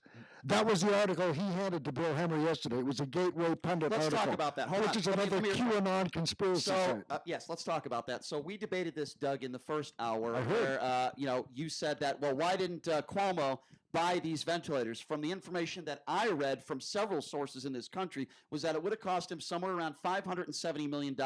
They couldn't afford it in the budget. But then how does that put fault on Donald Trump? I mean, is he supposed Because he's repeating and handing out articles from unreliable sources like Gateway Pundit. No, I'm saying you might as well hand out articles from InfoWars. How is New York State's current situation where they're lacking ICU beds and ventilators, how is that on Donald Trump if they had opportunities? He was briefed in January and told this was going to be a global pandemic. He was supposed to get 100,000 ventilators? Yes, he should have utilized the resources of the federal government. That's what he should have been doing the past 2 months instead of his Klan rallies so he should and downplaying the virus. I don't know about Klan rallies, but so you're saying he should have secretly started up the Defense Protection Act and took all those resources that they already have and dispersed them accordingly. Yes. And you don't think that would have incited panic too early? I don't care.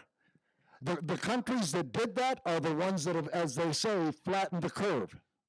Okay, right now the United States is sitting where, virus-wise? We are trending number one in new cases of any country in the world. Okay, we have not only not flattened the curve, we haven't reached the peak. Right, but we also don't know how many people in the United States actually have the virus. And that's because we're not testing enough and hadn't been and should have been for the past 2 months and would have been if we had a real leader and not Trump. That's because this virus is actually not as deadly as is being reported, because a lot of people can have mild symptoms or no symptoms. Also, if that's the case, then why isn't there an uptick in flu deaths as well? Maybe you can say, okay, well, someone had the virus 2 or 3 months ago, and it was actually the virus, but it was misdiagnosed as the flu, pneumonia based on the flu, and that's what caused the death. Well, why are the flu numbers actually significantly lower than they usually are? Well, I don't know, and as Brian would say, with all due respect, to me that's irrelevant. When Donald Trump was briefed in January of what this was going to be, he did nothing. He continued to do rallies. He downplayed it. Oh, we got 15 cases. It'll be one in a few days. That's when he should have acted. Now we're putting all this money into businesses when we should have put the money 2 months ago into the people and the medical resources. Okay, so Donald Trump. So the last 20 years, there have been how many situations like this? Now, I'm not talking like the Spanish flu. I'm saying Ebola, SARS, MERS. None of them, because it's not a combination of deadliness and just the amount of how contagious it is. How many situations has Donald Trump or any president outside of the president in 1918 dealt with something like this? Here's what Obama dealt with the H1N1. Okay, then that was what, 60 million? 60 million what? 60 million infected. Okay. And 12,000 died. Right. So it wasn't. By the way, Trump said 14,000, then 17,000. Okay. It wasn't nearly as deadly. Right. Guys, we're up against the break. Here's what I want to do. Trust me, we're going to continue this conversation on the other side. I'm sure we have a lot of listeners that are fired up. I also want to give them an opportunity to chime in on this very, very titillating conversation. Can I say that on the air? I just did. The number to call if you want to be a part of this conversation is 702-257-5396. Again, that number if you want to chime in, 702-257-5396. We got J.D. Sharp here on the right. We got Doug Basham here on the left, and I promise you we will get to as many calls as we can on the other side of the break. So stick with us. We'll be back here in just a few. We'll take your phone calls. We're talking about just about everything involved with the coronavirus and the Trump response. So we'll be back right after this. You're listening to the Vegas Take right here on the all-new 101.5 FM, 720 AM, KDAWN.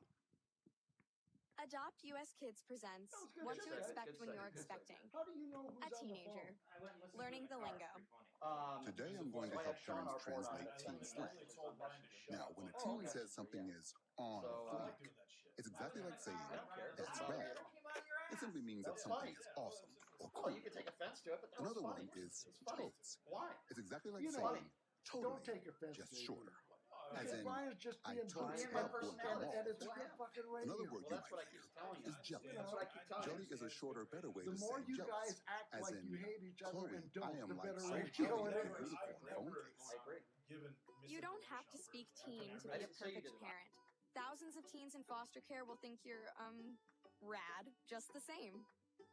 To learn more, visit adoptuskids.org. A public service announcement brought to you by the U.S. Department of Health and Human Services, Adopt U.S. Kids, and the Ad Council.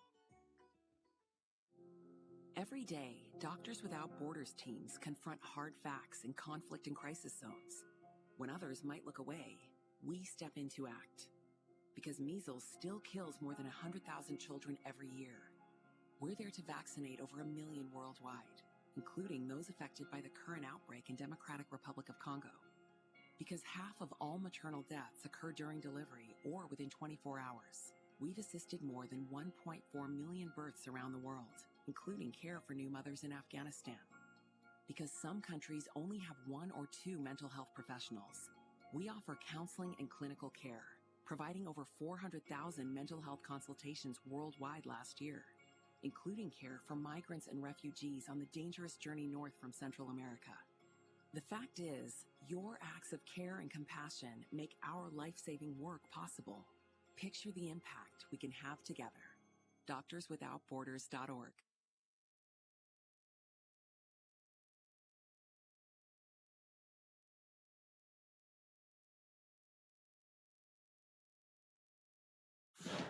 Special report coronavirus update. The head of the Federal Reserve Bank in St. Louis, James Bullard, says the $2 trillion congressional package to provide relief during the coronavirus crisis seems to be about right. But it's an investment in public health. It's not a recession as conventionally defined, because this is an intentional move being made here. It's a planned partial shutdown of the U.S. economy. Bullard says if the nation limits the spread and duration of the outbreak, the economy will begin rebounding in the third quarter, with boom quarters anticipated next year. New York Governor Andrew Cuomo says the number of people hospitalized with the virus has climbed to 3,800 in his state, 900 in intensive care. Canadian Prime Minister Justin Trudeau says his government will offer $1,400 a month for the next 4 months for workers who lose their jobs. The Dow up more than 5%. I'm Mike Moss. It's time to check the roads. From the Lerner and Rowe Traffic Studio. This report sponsored by Dell. Watch for slowing for a crash reported on Sloan Lane at Fairlight Drive. Also a traffic hazard reported at Vegas Valley at Lamb Boulevard. Looks like that is debris to watch for. And again, we had a crash reported at Casa Loma Avenue at Toyabe Street. That's now in the final clearing stage. Still looking good on our freeways with no delays I-15 north and southbound between the Spaghetti Bowl and the Southern Beltway. And Dell Small Business Technology Advisors offer advice on one-to-one partnership and tailored tech solutions like computers with Intel Core processors. Call an advisor today, 877-BY-DELL. John Michaels from the KDON Traffic Center. There are good numbers. A 1,600 on my SAT. There are bad numbers. We're looking at about a 2-hour flight delay. And if your business doesn't have the right HR solution, it's easy to see people as numbers. Thankfully, there's Insperity. With Insperity, your employees can have access to more competitive benefits, and you can streamline your payroll process, retain top talent, and more. So instead of feeling like a number, your employees will always be at their best. Learn more at Insperity.com. Insperity, HR that makes a difference. Listen to the Texas Corners Bible Church every Saturday night at 11 p.m. and Sunday night at 10 p.m. on 101.5 FM, 720 a.m. KDON. I'm Jim Snyder. And I'm Marie Mortera. We want to thank you for making News 3 your #1 choice for news. Every weeknight at 11, you can count on us to have the big story of the day. Plus breaking news that matters to you. Jim Snyder and Marie Mortera. News 3 live at 11. Join Coach Harvey Hyde and Chuck Hayes Saturday evenings from 9 to 10 p.m. for Trojan Football Report, presented by South Point Hotel and Casino, here on 101.5 FM and 720 AM KDWN, where Las Vegas comes to talk. Hi, I'm Dave Mizrahi, owner of Best Mattress. I'm waiting these tough times out here at home, and I hope you're all safely doing the same with those you love. So keep your spirits up, and we'll see you in a few weeks. Sleep easy, friends. Coronavirus has brought significant disruption to daily life here in Las Vegas, and we here at KDON want you to stay safe, but at the same time, we want you to help these local businesses in our communities thrive. At KDON, we've set up Operation Gift Card to help local restaurants, bars, and businesses who offer gift cards on their websites. To find out how to purchase gift cards from these great businesses and more, visit our website at kdwn.com and search Operation Gift Card. Remember, we are all in this together. Mark Levin, weekdays 3 p.m. to 6 p.m. Now back to the Vegas Take on 101.5 FM, 720 a.m. KDON. All right, welcome back. It is the Vegas Take, Sharp and Shapiro. So glad you could join us. A good spirited debate. There's nothing wrong with that. On the right, we got my co-host, J.D. Sharp. And on the left is liberal talk show host Doug Basham. And we're taking your phone calls in regards to Donald Trump, the response to the coronavirus, and your thoughts on really anything we've covered in this show in regards to unemployment benefits, in regards to the stimulus package, Governor Sisolak. We're taking your calls and give us a buzz right now, 257-5396. If the lines are busy, please keep trying. Let's start off with Janice. Janice has been waiting patiently on hold. Janice, thanks for calling in. What's on your mind? Hey, what's up, Janice? Yes, may I speak with JD? Yeah, go ahead. Yes, ma'am. Hi, JD. How are you? I'm doing well. Oh, good. I just want to say a couple of things, if I may. First thing was, I believe I could be mistaken, that they say all those first tests that they wanted everybody to take, that was coming up false positives, so they did another test. Is that true? I didn't even hear the question, Janice. I'm sorry. Hello? She's talking about the original CDC tests that were not giving correct results. Is that right, Janice? Yeah, false That's tests. correct. Is that correct? It's correct. The original tests were not functional. Correct. So that has a lot to do with a lot of things, I would think. That's number one. Number two, I want to thank everybody for their opinions, but I want to ask one question. Is this true or false? Was there a thing called, let's see if I get it right, adrenochrome tainted in the blood flew through Wuhan facility? Is that true? I have no idea. I haven't heard that. It's a good question, Janice. And you know what? To be honest with you, I'll try to get that information for you. I'll look that up. But I appreciate the phone call. Thank you very much. Thanks for calling, Janice. 702-257-5396. Let's go to Dwayne. Dwayne, you're next up on the Vegas Take. Hey, what's up, Dwayne? Okay, check this out, fellas. A while back, you remember when we were building the border wall? You remember that? Well, they didn't. No. Well, we needed all this money to build the border wall. So he cut these jobs out, got these people out of these offices. They're supposed to keep us from all these dangerous viruses that are going around. Remember that? Yeah, that did a really good job, didn't it? This border wall really helped us from viruses. It sure did. It's killing us. Okay? It really is. Because if those people would be in their jobs right now, they were supposed to be in, 27 different countries, I believe? And they all got cut? Actually, 49 countries and 39 were cut. Oh, there you go. Okay. So my numbers are a little off, but I'm right because he needed this money to build this damn wall. Okay? Yeah. We didn't really need a damn wall. Well, I tend to agree with you, and I understand your sentiment, and I appreciate the phone call, by the way. And the point he's trying to make is all this money for this wall. By the way, Mexico is going to pay for it. Well, how did that work out? But you could make the argument, and I think this is the argument he's trying to make, is the money that put forth for this wall could have been put forth towards other things like maybe masks, maybe ventilators, maybe preventing something like this from happening, JD? What, 2 years ago? Yeah. No, January. Yeah, January, yeah.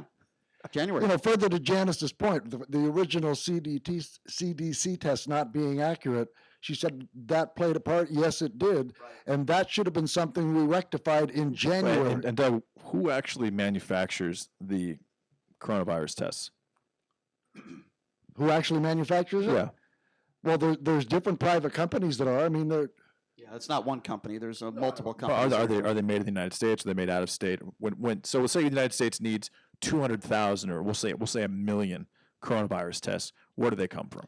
They should have come from the private sector that Trump should have mobilized in January. He didn't. They didn't. 702-257-5396 is the number to call. Let's go to Joel. Joel, you're next up on the Vegas Take. Go ahead, Joel. Hey, what's up, Joel? Carlos. Joel's gone. My apologize. Carlos is next. See, when you're doing a show from your apartment, sometimes you don't always see who's next up on the phone call. We're doing the best we can. Carlos, thanks for joining us. How are you? Hey, what's up, Carlos? Good. I got 2 points. One on Sisolak and one on the COVID-19. How many are hospitalized here, Doug, in the area hospital? I don't know the exact figure. The answer is 65. 32. I got the rundown. UMC 9, Mountain View 7, Summerlin 6, Valley 6, Sienna 5, North Vista 1. Okay, and your point is? The point is it's overblown. And the reason there's supply... Point is it's overblown. Take stealing masks. This whole thing, this whole shooting match. Have you taken any fish cleaner lately? You need a prescription for that, Doug. Oh. And then getting back to Sisolak, I sent JD a text a couple days ago that area doctors were writing for the Plaquenil's a brand name. You know what? I have to interrupt here because you're rambling and you're making no sense. For you to come on this show and say they're overblowing it after what you've seen happen in New York, what you've seen in Washington, what you've seen in California, and watch for what you're going to see in Florida, Louisiana, and Missouri, because you ain't seen nothing yet. This virus is more contagious and more deadly than the flu. And for you to sit there after all you should have seen by now and say, oh, it's overblown. I'm sorry, you're a nitwit. I think he's overblowing the president. That's what I think. 702-257-5396. Let's go to Dave. Dave, you're next up on the Vegas Take. What's going on, Dave? Hey, what's up, Dave? Hey, guys, good topic. Hey, I haul medical supplies for a major medical distributor. You know what? Everyone says, oh, the federal government this, federal government that for these masks. These hospitals don't buy the masks through the federal government. They buy it through these independent, giant corporations that sell to hospitals, to the clinics, to everything else. You know, again, this thing, nobody knew that you're so ripe to blame the federal government. And another thing, have you ever heard of that? That's another thing. You people on the right are so quick to blame the federal government until you really should.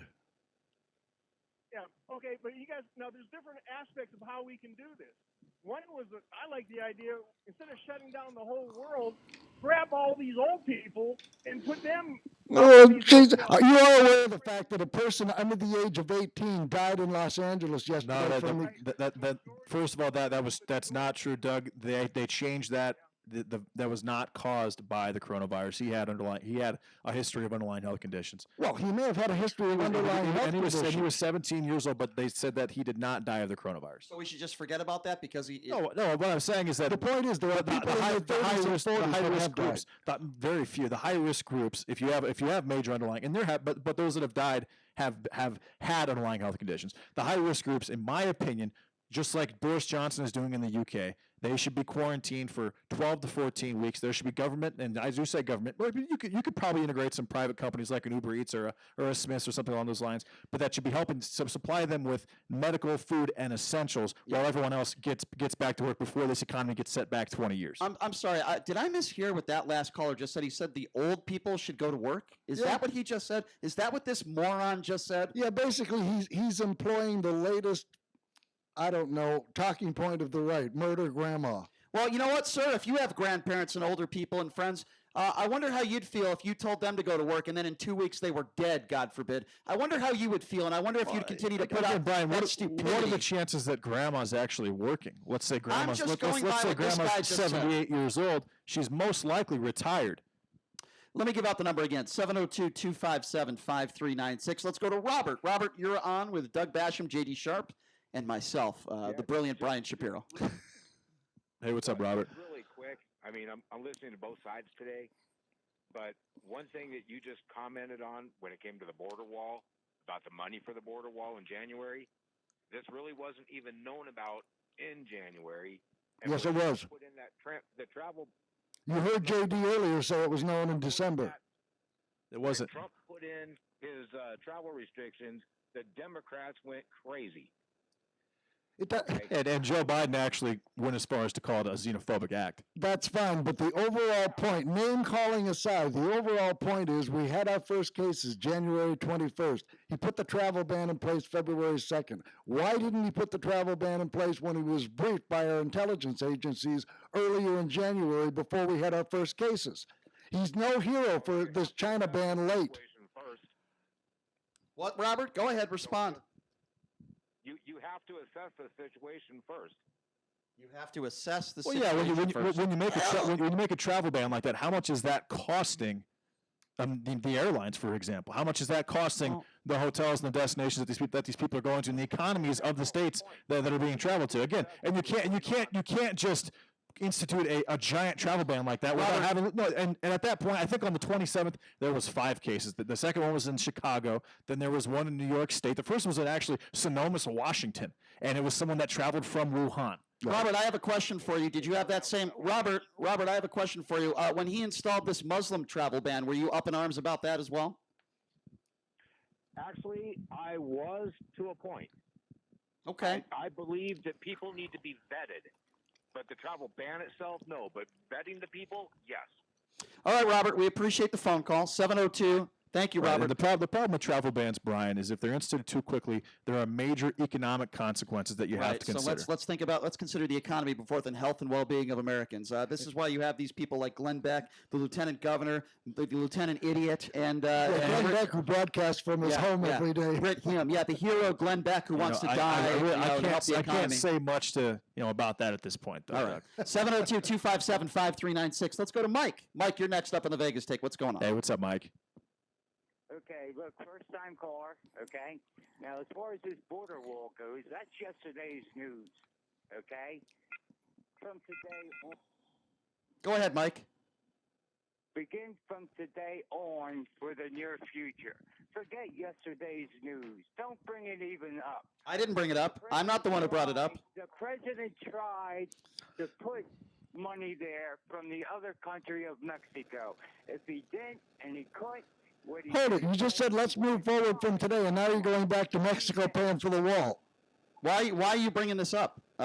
Talk about what you want. You just talked about the wall. You said move forward. Let's move forward. What would you like to talk about? What I would like to talk about, do things right of saying different stuff.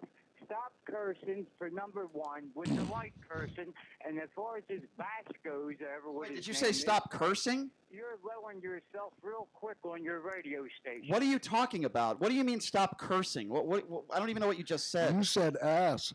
So ass to you? I can't say ass? I don't understand. Would you like to hear butt, sir? What are you talking about?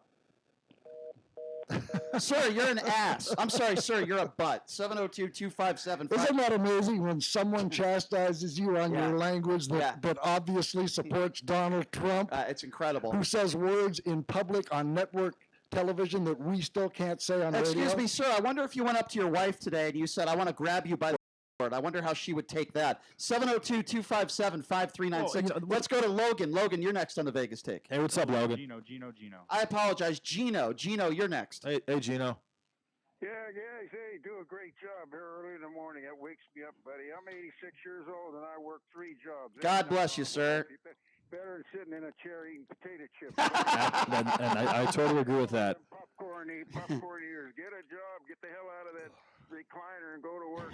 See, that's how you start, sir. That's how you start a phone call. I like you, Gino. You're like the cool grandpa I never had. I like that. You guys do all right, buddy. Just keep up the good work. I love you all. Just keep it up. Thank you, Gino. Gino, we love you too, my friend. Thank you for those compliments. We appreciate that, and stay away from those potato chips. Appreciate the phone call. 702. How about that guy? 86 years old. God bless him. He's like my grandfather. My grandfather is 85. He goes to work every single day. There's an 86-year-old that works 3 jobs. And he goes to lunch with my dad probably every single day. But he doesn't go to a lot of places. He doesn't go to a lot of places where there's a lot of people with in big groups. Like, he doesn't go to a lot of places. So should that guy be out and going to work at 86 years old with 3 jobs? If he wants to. If he wants to. Yeah, it's his choice. You think that's responsible? You think it should be his choice? Yeah, of course it's his choice. Oh, good Why would it not God. be his choice?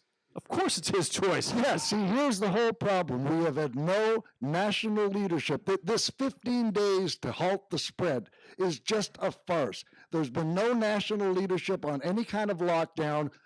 There are governors in states who, to this day, have not asked for people to stay inside. I mean, it's just a joke. And now all of a sudden, I'm going to have the country reopened by Easter.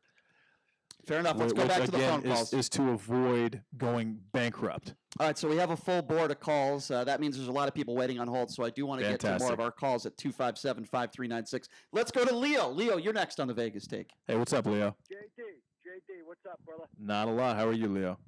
Good. Listen, if you need a job, man, call me. I'm a retired official from a union back east. JD, are you leaving the show anytime soon? Brian needs to go back to Hartford, Connecticut. Hartford. Doug Basham needs to go back to Canada. Okay, so Leo, hold on a second, guys. Why, Leo? Hold on. Why do Brian and I need to return Leo, would you like to have a debate, Leo? What do you disagree with us on? Would you like to have an intellectual conversation? No, what I would ask Leo is name one thing either Brian or I said that wasn't true. Obviously, I made a mistake on the 18-year-old or the another idiot, another idiot. coward. Yeah, a complete coward. And Leo, while I appreciate your proposal, I believe we're going to be syndicating the show on a coast-to-coast level very soon, so I should not be in need of other employment.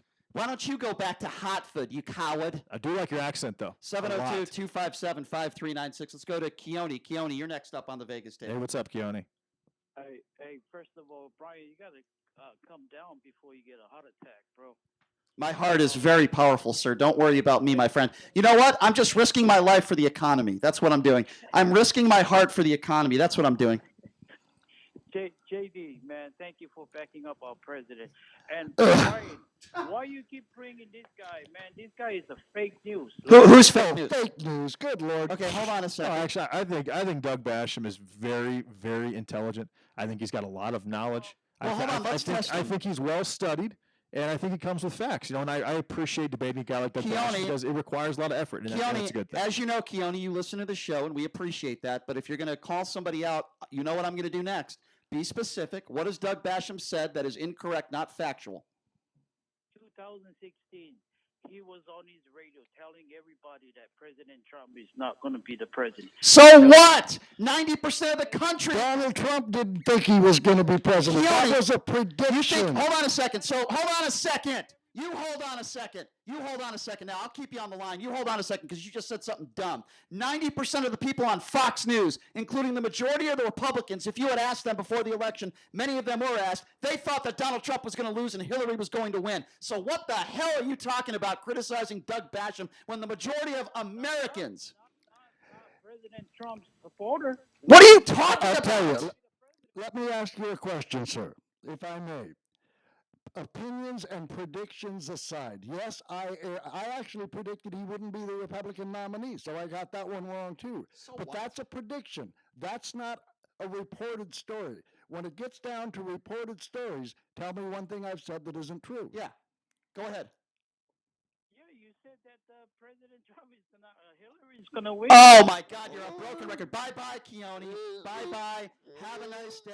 Bye-bye. Yeah, good call, Keone. Yeah, great call. You're fake news because you thought Donald Trump was going to lose the election. What a buffoon. 702-257-5396. God, can we get some smarter callers, please? Let's go to Dale. Dale, you're next up on the Vegas Take. Go ahead, Dale. Hey, what's up, Dale? Hot. Everybody take a deep breath. That's facts. Not too deep because you don't want to get infected. That's true. That's true. Yeah, it's a very contentious topic. I try to look at the facts. My daughter's a radiologist. I've been in some foreign countries and traveled around. I listen to Doug. I disagree with most of what he says, but I listen because I want to hear the other side. I have to ask you a question before you go any further, if I may. You say you disagree with what I say. What I try to do on my show, I do a lot of research, as JD said, and I present facts. How do you disagree with facts? Well, Dale, let's have a good conversation, Dale, because Doug is here, and I appreciate the fact that you. Want to get into a wrap around with Doug. Because you can't. Well, Dale, we don't. I asked you a question to tell me something I said that wasn't factual, or I'm not going to get into Doug, the hang on a around. second. Doug, Dale, with all respect, okay, I respect your comments. That's what this show's about: debate, conversation. Just give me one thing that you disagree with Doug on, and let's have a debate about it with respect. Let's do it. Dale, give me one important thing that Doug talks about in his show that you disagree with. Take your time. Take a deep breath. Well, okay, I really called to talk about the coronavirus. Yeah. If I offended Doug, then Game, set, match. Nothing. That's not true. He said he doesn't have any leadership. those are opinions, and they're exaggerated, and they're not true. President Trump has done a lot of things. Now, Name one. Name one. we have done more early? Na- Yeah, probably, but every year we have a new virus. Okay, then you don't disagree with me. No, and I think that's a valid point. There have been a lot of viruses that have kind of popped up, and it's been kind of an end of a doomsday scenario, and it's never really gotten that far. And this one actually did. No, this one has created a lockdown. It shut down right. most non-essential businesses. It shut down all of sports. I mean, it's basically taken away entertainment from Las Vegas. People move to Las Vegas because Las Vegas is the entertainment capital of the world. Now they're stuck at home, and they can't. Like I moved here 2 years ago, right, or 3 years ago, because I like the lifestyle, I like the weather, and I like the lifestyle that Las Vegas offered me. Now I don't have that lifestyle anymore. And there's a lot of people out there that are just like me who are thinking the exact same thing. Where'd you move from? Omaha, Nebraska. Dale, if I may. Home of the biocontainment unit for Carl Goldman. Dale, since you brought up leadership, let's talk about leadership for a second. Do you think it's leadership the other day when a member of the media in Donald Trump's press conference says, people are scared, Mr. President, can you talk to the American people? And he says, his response is, I think you're a horrible reporter, and he makes it about himself. Do you think it's leadership when he goes after Nancy Pelosi's dentures? Do you think it's leadership when he goes after POWs? Do you think Come on, Brian, stop a check. Excuse me, you told me to shut up, now it's your turn. I'm not telling you to shut up. Okay, well, you told me earlier, now it's your turn. Dale, do you think that's leadership? Okay, Brian, there are... That was a yes or no. Yeah, don't Brian me. Yes or no? Is that leadership? It's an easy question to answer. By the way, Sisolak is getting destroyed all over the news for what he's doing. Different subject. Dale, can you please answer that question?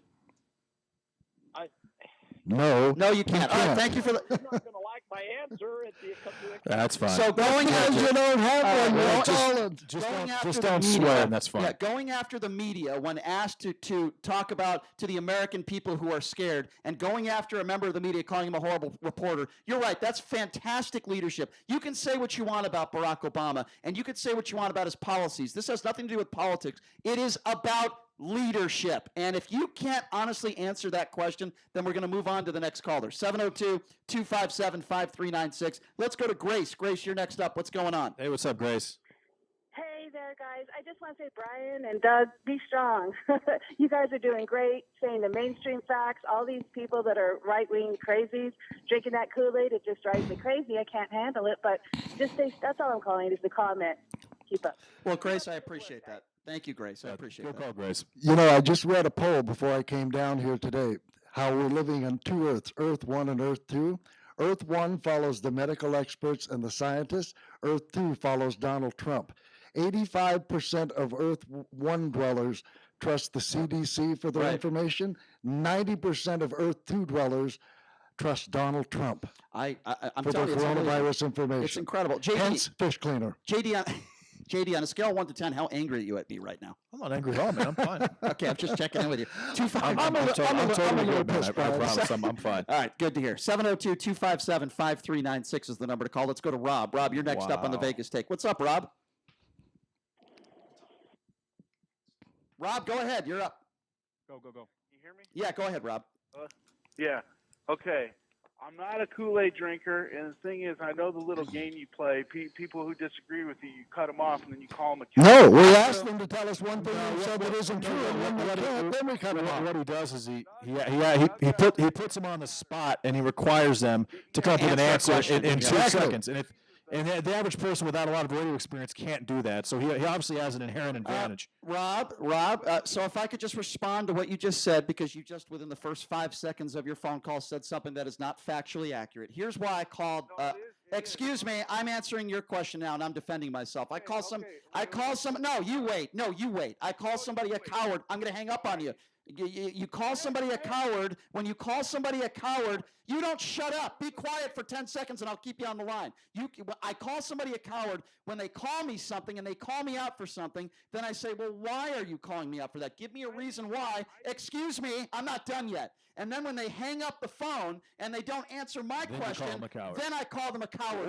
Or you say that they don't know what they're talking about. So now that or you call them before. But the problem is, Brian, you only give them about 2 seconds to think of something. That's about what this guy has to say something intelligent. But see, that's not enough. The average person who isn't a radio host is not going to be able to think on their feet that fast. No, the average intelligence of a person. And articulate it that quickly. So you should give them 5 seconds. Okay, so you're kind of cutting out one of their legs already, and that's kind of an issue. Caller, what's your point? Okay. was talking to Doug. All right. I don't know why this other guy jumped in. Because it's not his show, it's our show, and I called somebody a coward 5 minutes ago, you dope. I'm the one that's jumping in. It's Brian and JD's show. If anyone's intruding, it's me.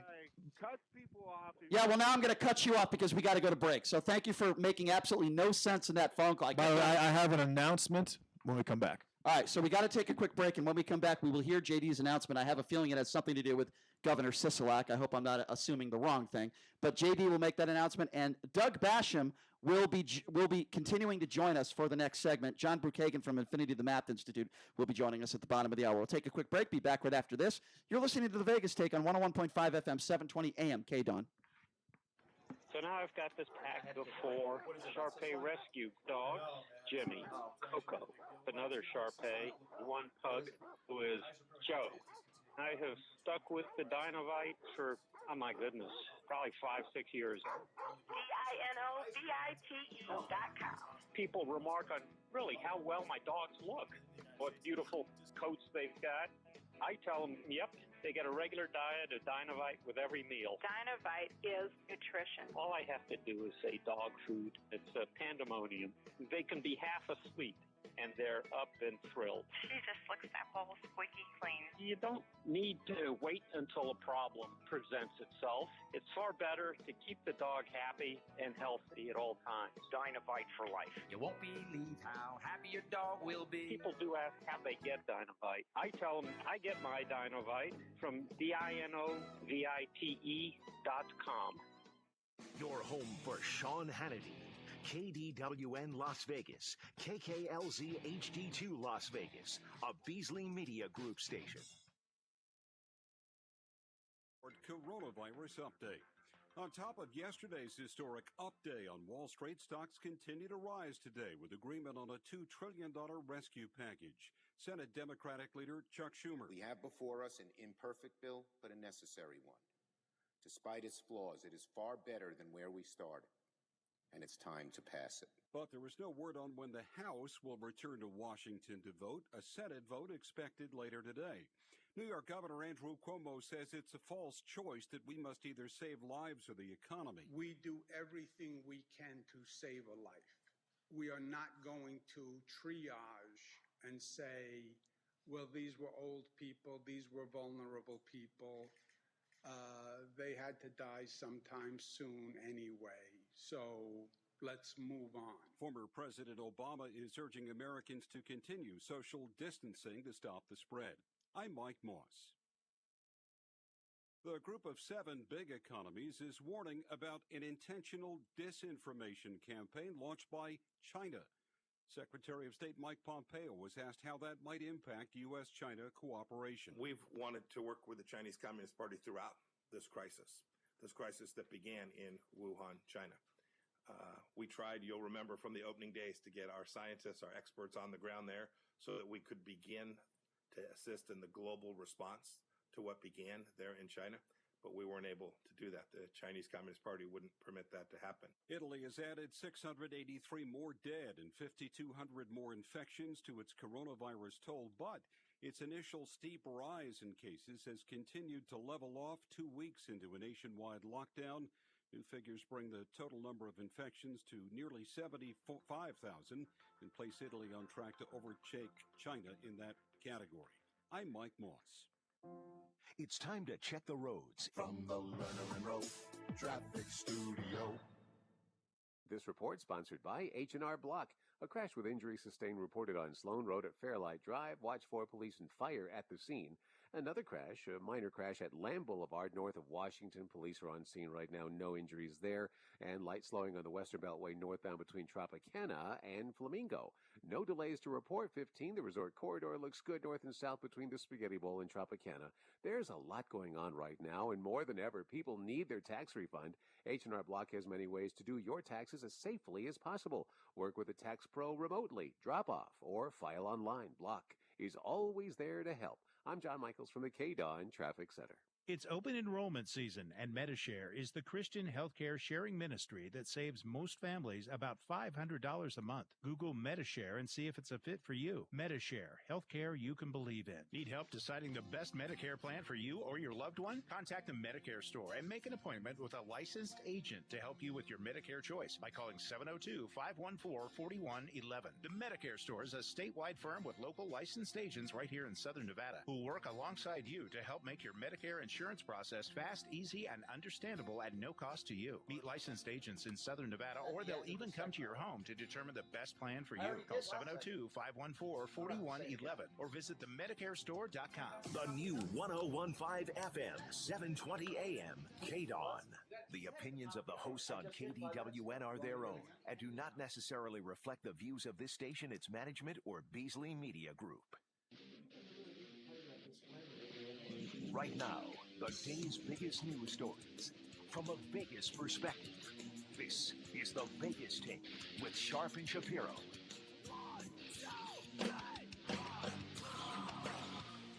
All right, welcome back. It is the Vegas Take, Sharp and Shapiro. So glad you could join us. On my right is my co-host, J.D. Sharp, and on the left is weekend talk show host here at KDWN, Doug Basham. So we'll take more of your phone calls, 702-257-5396. Please be patient. But J.D. mentioned he had some breaking news he wanted to share. First of all, listeners, believe it or not, we do have a lot of respect for each other, despite the fact that we're on both sides or on different sides of the political spectrums. That's not true. I have no respect for myself, so that's completely. And again, that's Brian's own problem. I have nothing to do with that. Yeah, they don't understand that in the break. You and I were talking sports. Yeah. We were talking a little Cam Newton, Tom Brady stuff we've never actually covered on the show, which we should. Actually, probably not. But that being said, so the major announcement is, Governor Steve Sisolak just banned COVID-19 as a drug just banned chloroquine. I wish he could ban COVID-19. Chloroquine as a drug to patients who have COVID-19 in Nevada. Now, in California, Kaiser Permanente, which is one of the biggest hospitals in the country, has actually done the exact opposite. And they are now not giving chloroquine to patients that have rheumatoid arthritis, lupus, and malaria, and they're only giving it to those who are diagnosed with COVID-19. All right, fair enough. Doug, what do you think of that? What's your response? I think Sisolak is basically taking the position that Dr. Fauci is, that there's more tests needed. And Dr. Fauci 1 hour ago just said, I would absolutely recommend this drug to someone who has the coronavirus at this point. Where did he say that? Where did he say that? He said that. Where did I get that information from? Breitbart. Well, all right. Well, I would be very most reliable source. I would be very surprised if he said that, because he was just on Ingram yesterday and he said the opposite. 1 hour ago, he definitely made that statement. But you didn't read that from France, did you? No, it's nothing. Let's just offer the caveat. It was from Breitbart. It was from Breitbart. Okay. Saw that on Twitter. All right, so we have a full board of calls. We want to get to as many as we can. Let's start off with Deacon. Deacon, thanks for waiting patiently on hold. What's on your mind? What's up, Deacon? Hey, guys, what's going on? Not much. What's on your mind? Okay, you guys are fighting like cats and dogs, man. That's what we do. We're fighting like cats and dogs. You guys sound like watching the Democrat debate. It sounds like you guys are just ramming down. So you decided to wait on hold for 10 minutes and call into the show, and your only comment is you guys are fighting. I can appreciate the passion. And obviously you like it, Deacon, because you're listening. Thanks for the passion. So, Deacon, is there anything else you'd like to add to this amazing phone call? Well, you know what? You guys are talking about the president, and the other guy couldn't answer the answer. I think he's doing a good job. You know what? Yeah. He's a good Well, you sound. leader. Well, yeah. You know what? You know what? They're like people from the East Coast. We talk shit. Oh, sorry. All right, let this All guy. right. Okay. Hey, again, Brian, that wasn't on purpose, but 702, thanks for the call, Deacon. 702-257-5396. That guy sounded like he was extremely intelligent. Let's go to Bob. Bob, you are next up on the Vegas Take. What's going on? Hey, what's up, Bob? Hi, guys. How you doing today? Doing all right. What's on your mind? I listened to Doug Basham a few times on Saturday. As you should. I have a science background, and I'm also an engineer. And So you're a smart guy. it really annoys me when people use conjecture and anecdotal information to draw conclusions. And I think Doug Basham is the king of doing that. All right, so Bob, you know what I'm going to ask you next, Bob. Be What's that? specific. Okay, you want want me to be specific? Yes. First thing, I've heard him call Donald Trump a KKK member. Okay, well, No, you've never heard that. That's a lie. All you hear me say is that he holds his Klan rallies, and that's basically said tongue-in-cheek, and I give the audience enough credit to understand that it's a tongue-in-cheek comment. Okay, so... But I've never said he was a KKK member. I've also heard you call him a Nazi. And I've also I call him an authoritarian dictator wannabe. Okay, I've heard you call him a dictator. An authoritarian dictator wannabe. Well, can I ask you a question then? Okay, so... I've heard you imply that he has an incestuous relationship with his daughter. Oh, I haven't implied it at all. All right, so let me interject here if I can. And I'm... All right, well now, okay. I hear, okay, thank you for those examples. Okay, I appreciate that, but you brought up the term dictator, and I'd like to respond to that. When the president holds a press conference a couple days ago, and he says he'd only like to have 2 or 3 people in the media room, not because of the coronavirus, but the 2 or 3 people that he likes, and he wants everyone else to go home, what would you call that? Can I bring up something else? No, you cannot bring up something Can I else. answer his question? When the president says he only wants 2 or 3 people in the media room and only 2 or 3 people that like him, what would you call that? I wouldn't call him a dictator. What would you, then what would you call that? Answer the question. I don't know. You don't. Yes, you do know, but you just don't want to answer it. Have you ever heard of the phrase Lügenpresse? No. That's what Hitler, wow, that's what Hitler used to describe the press in Germany before he got rid of it. Let me give up another example. It was the old day version of fake news. No, I don't think that Donald Trump should be compared to Hitler by any means, but I do think didn't do that. I do think that he uses his Twitter page to kind of create his own news network. I think he has done that, and he also I think he's insecure.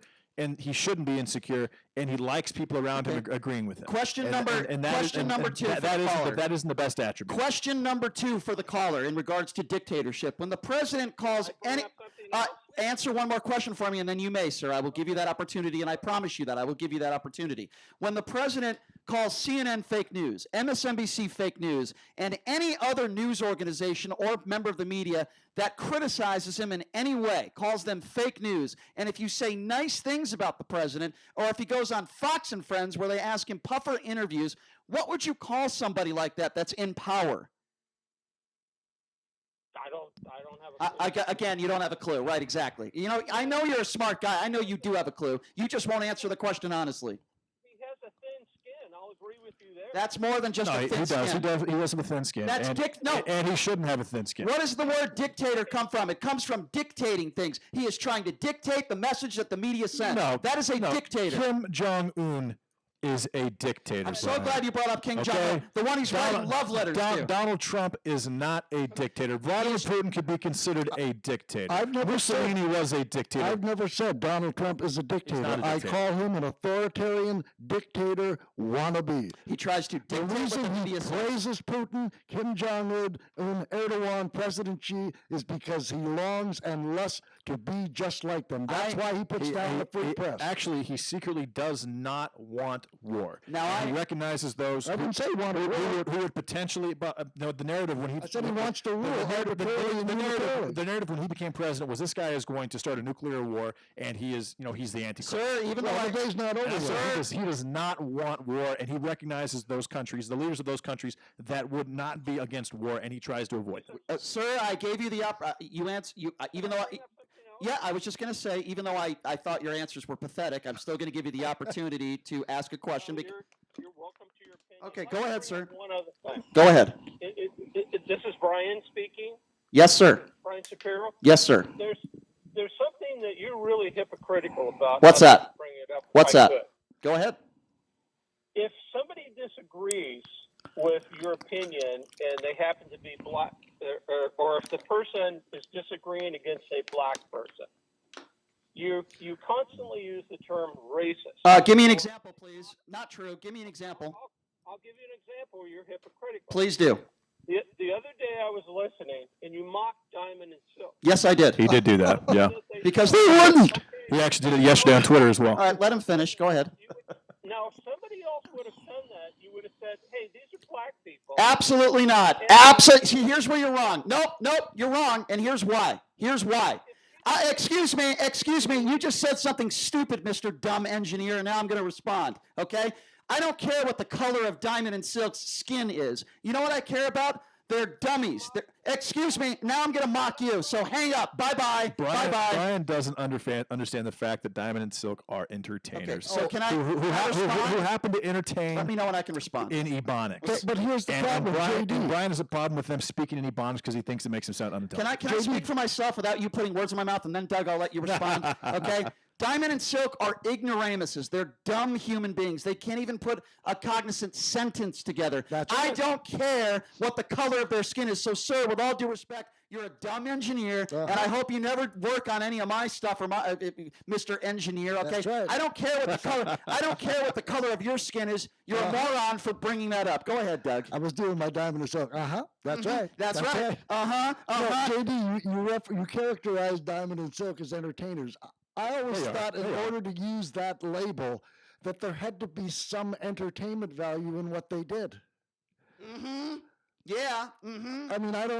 I mean, unless you have really been living under a rock for most of your life and don't know the definition of the word entertainment, that's a good point. I don't see how you can apply the word entertainer to Diamond and Silk. Hey, I'll even go as far as to say this, Doug. You're not going to believe it. Donald Trump has been an entertainer. He's had some successful reality TV shows. He's been a successful entertainer. Diamond and Silk have zero ability at anything, and it has nothing to do with their skin color. They're morons. Right. Do they have a podcast? Do they have a radio show?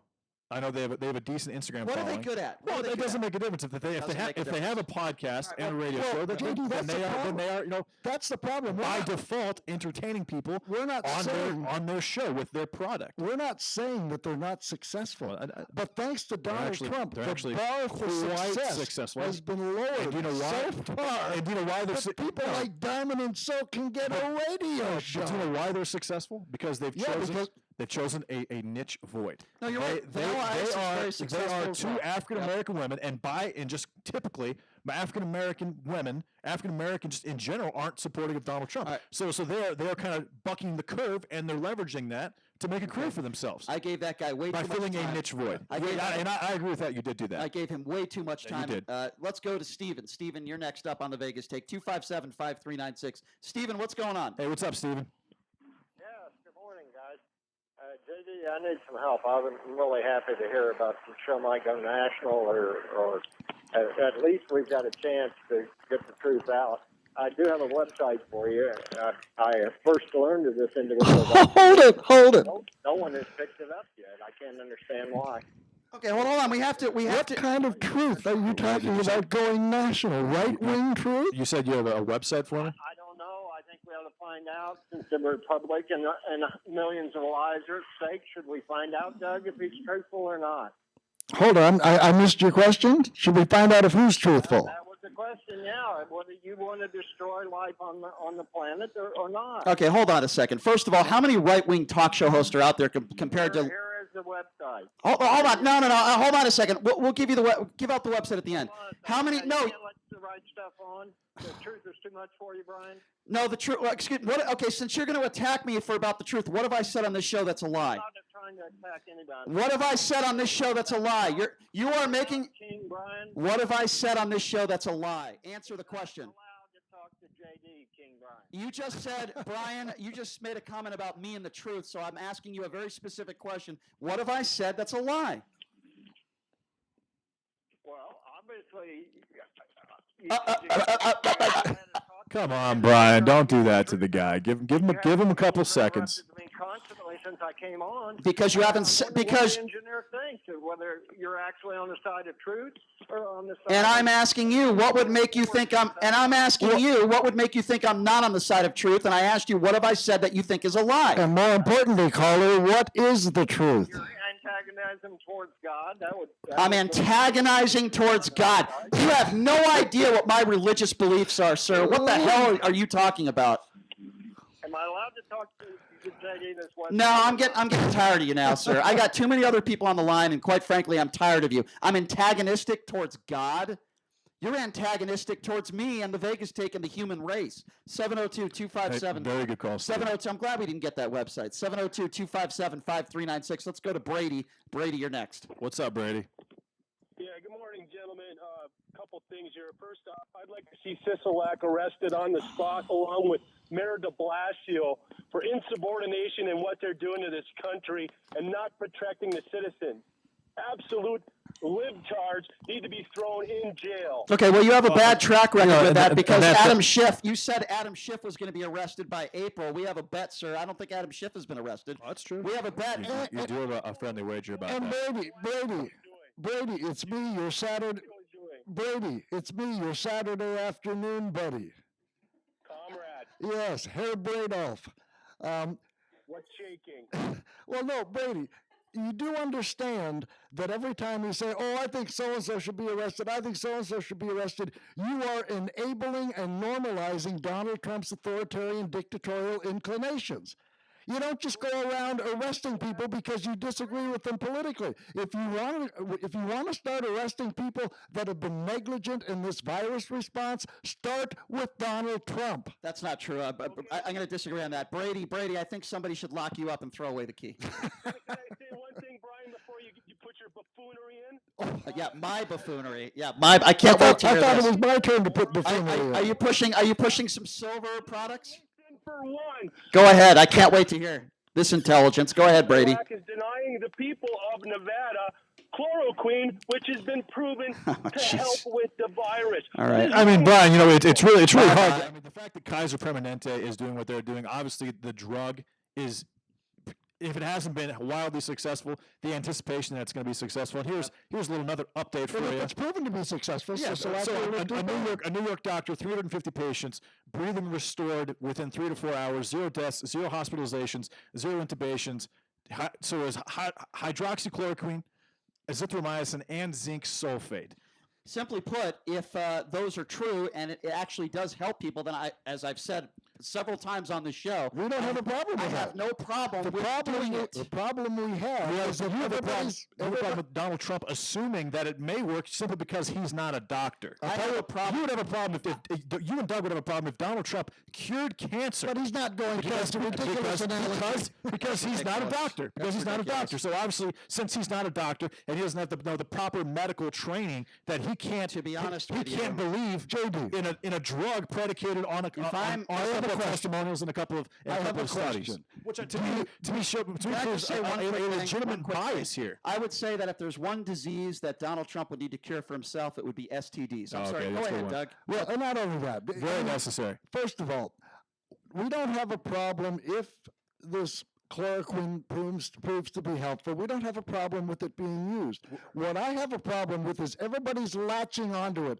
to try and make Donald Trump the hero. They're not. They're latching onto it. Yes, they are. No. They're absolving him of all his negligence. If Nancy Pelosi came up with this, I would be happy. They're latching onto it because they want this goddamn thing over. I understand. That's we all do. You're turning into Trump. Trump just happened to be the one to tout it. I don't care if the most left-wing person on the planet Earth, I don't care if Bernie Sanders touted it. If it helps get this containment or get this crap over, that's why we're latching, because we want this thing to end. We want this virus to be contained. We want people who are getting sick and dying to be treated. We want a cure. We want a vaccine. We want this thing to end. We want sports. We want entertainment. We want our lives back, Doug. That is why we're all latching onto this right now. All right, so it has nothing to do with Donald Trump. Let me read about what Governor Sisolak said about this drug. This is very important for you to read because I'm not quite sure you understand what the governor's doing. He says, I do get it, okay, Brian. well, the regulation does not prohibit prescriptions of these drugs for inpatient treatment. In other words, if a doctor in a hospital or emergency room setting wants to prescribe these drugs to treat a patient diagnosed with this coronavirus, hold on. He or she is still free to do so. And what do they have to do it? They have to go through a bunch of red tape to do so, Brian. They can't freely make it happen. They have to put in some type of paperwork and get an approval to do it, Brian. And that should not be the case. That's how prescriptions work. Considering how fast this is going. That's how prescriptions work. That's how prescriptions work. Let's get back to the phone line. 702-257-5396 is the number to call. Let's go to Dave. Dave, you're next up in the Vegas Take. What's going on? What's up, Dave? Hey guys, I've been listening for about 3 months now, and I want to make 2 comments, and please let me finish them, and then I'll let you lambaste me all you want. One comment is, back when Obama was elected, I saw this country getting divided, and I thought, and this is shame on me, but I thought the country was divided because of the first black president. Well, now that I've been listening to you guys, and I've watched a little bit of CNN, watched a little bit of Fox, listened to Hannity, I realize this country is divided because if you watch CNN, you dislike anything a Republican does. If you like Fox, you dislike anything a Democrat does. JD, you're a little more open-minded. Brian, you dislike most of what Republicans do. That's Hannity, definitely most of what- that's just definitely like not accurate. I don't like most of what Republicans do. I think you misspoke. I'm on both sides of the aisle. I was always been for the death penalty. I am for border security. I think you misspoke when you said I like what most Republicans I think do. you actually that was me. I think you mixed us I up. have. That's what happened there. I've been very clear on this. The two worst words in this country. Hold on, wait. Let me just finish. The two worst words in this country are Republican and Democrat. The reason why is because too many vote for their party rather than what's good for the country. So I agree with you. We are very divided. And not even what's good for the country, what's good for themselves. They vote for what they think they should do based on their political affiliation, as opposed to looking at their lives and figuring out how each scenario affects them. But that's not going to stop me from sharing my opinions. Brian, when you say, because I've heard you say Republican, the worst two words, but I've also heard you continually bash the president. As he deserves to be. Very, very little time do you ever say anything good about him. There's nothing good to say about him. That was one. And my other point, like I said, then I'll let you do whatever you want with me. But the other point is that's nice this of you. whole Thank thing you. about the economy be above people. And this is going to be a sarcastic statement, and you will lambaste me for this. But because you want the economy, or you don't care if the economy. Didn't say I didn't care. Not true. Never said that. Well, no, because we need to stay quarantined for another whatever amount of weeks or months. What the doctors say. At that point, we've all said that the economy may dry up. I'm going to assume that's easy to say as long as you're making money. So I'm assuming Nope, you not true. and Basham Not are true. going to donate No, all not your true. money, Let me all be the clear. Hold on a second. You just made an assumption that is not true. Listen, this is horrible for everybody, including myself. Okay, this is horrible. You think I like to be trapped inside my apartment for 3 months? You think that's what I want? What are you talking about? But you're still getting a check. You have no idea what my financial. You have no. First of all, you have no idea what my financial situation is. That's number one. I don't. Okay. Well, don't assume then. Okay. Don't assume. Don't make assumptions. You have. Now, if you're not getting a check, You have. First of all, you have no idea what my financial situation is, and you're also making another assumption. You're assuming if I'm receiving a paycheck, that means I don't care about anyone else and I only care about myself. Bye-bye. We're going to move on to the next caller. Thank you. 702, you can laugh all you want to. 702-257-5396. Let's go to Troy. Troy, you're next up on the Vegas Take. Hey, what's up, Troy? Hey, good morning, guys. How you doing? Good. What's on your mind? Hey, I just got to say, Sisolak, I don't agree with him a whole lot, but this whole thing with the chloroquine, I think is just asinine for him to come out. And I guess you said a second ago that it has to do with red tape or something now, but it had to be through a prescription before. Were you able to buy chloroquine on the grocery market? No, it's never been OTC. Yeah, so I don't understand why he would have to come out and say that. He's just complicating everything. No, I mean, listen, if someone is in inpatient treatment, if they're seeing a doctor or in a hospital or emergency room, and somebody wants to prescribe them those drugs, they can have it. Exactly, but isn't that what happens when you go in with No, you get COVID, you go to the hospital, they give it to you? Not necessarily. In specific situations, if you're seeing a doctor, they don't need to write out a prescription. And this drug is only for the severe cases. If you Correct. take it and you don't have a severe case, it can actually damage you. Yes, correct. I hope that made some sense for you. We got to move on to one more caller here. I'm sorry, my friend. We got a lot of other callers. I'm trying to squeeze in as many as I can. Let's go to Davis. Davis, you're next on the Vegas Take. Hey, what's up, Davis? Hey, good morning. How you guys doing? Good. What's on your mind? So, the world's economy is in huge, big problems, and the solution is for the Federal Reserve to come up with $6 trillion. The U.S. government doesn't have $2 trillion to give to us. So what they're going to do is they're going to spend the money. They're going to issue the bonds, and then the Federal Reserve is going to purchase those bonds and put them on their balance sheet. JD, you said before that the Federal Reserve only had $2 trillion left. No, it's got 4.5 trillion. and it's got about 30. They have an unlimited amount of money. They can print as much as they want. The problem, though, is if they do that, then the value of the dollar goes down. Right. Now, here's the big problem, though, is that commodity prices are dropping. The Federal Reserve is going to print more money than ever in the history of our country, of any country, maybe than Germany in the 30s, or But the price of oil is $20 a barrel. Yep. So Trump and Mnuchin and all these guys realize, Brian, that the economy, the world's economy, is hanging by a thread. I don't doubt that. And all of Europe is closed. China was closed. India shut their whole country down. The whole United States, this thing's rolling. We're close to a depression. So he's talking it up, but the Federal Reserve's stepping in to save Listen, it. I don't doubt that. Right. This is a very I don't doubt that. We got to take a break. This is a serious situation. There's no question, and we all will agree that the economy is very important, but the health of the people of this country is just as important. Doug, if you want to stick around for another 30 minutes, we would be more than glad to have you stick around and do that. Coming up, here's what I'm going to do. For those people let me check my schedule. I'm free. Great.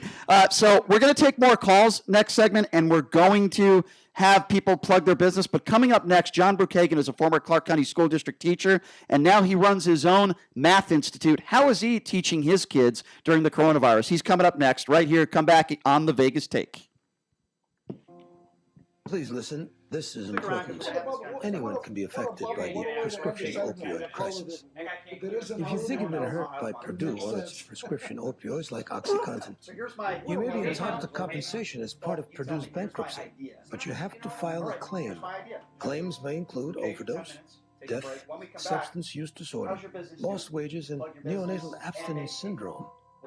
Confidential claim can be filed by individuals, a legal guardian, by survivors or relatives of people who have died or are disabled. The deadline to file a claim is June 30th, 2020, or you will lose your right to file a claim. What are you going to do? All right. For more information, visit PurduePharmaClaims.com, or you can call toll-free 1-844-217-0912. That's 1-844-217-0912. Paid for by Prime Clerk, LLC. I didn't say I didn't want Brookhagen for 10 minutes. Coronavirus update. Senator Lindsey Graham is opposing the Senate stimulus bill only hours after agreement was struck on the $2 trillion package. Never in my wildest dream believed that we would incentivize people to stop working, to take unemployment by increasing unemployment wages to $24 an hour. A second day of big stock gains on Wall Street expecting passage of the stimulus bill. Here's correspondent Steve Kastenbaum. By midday, stock prices had rallied again and built upon the previous day's historic gains.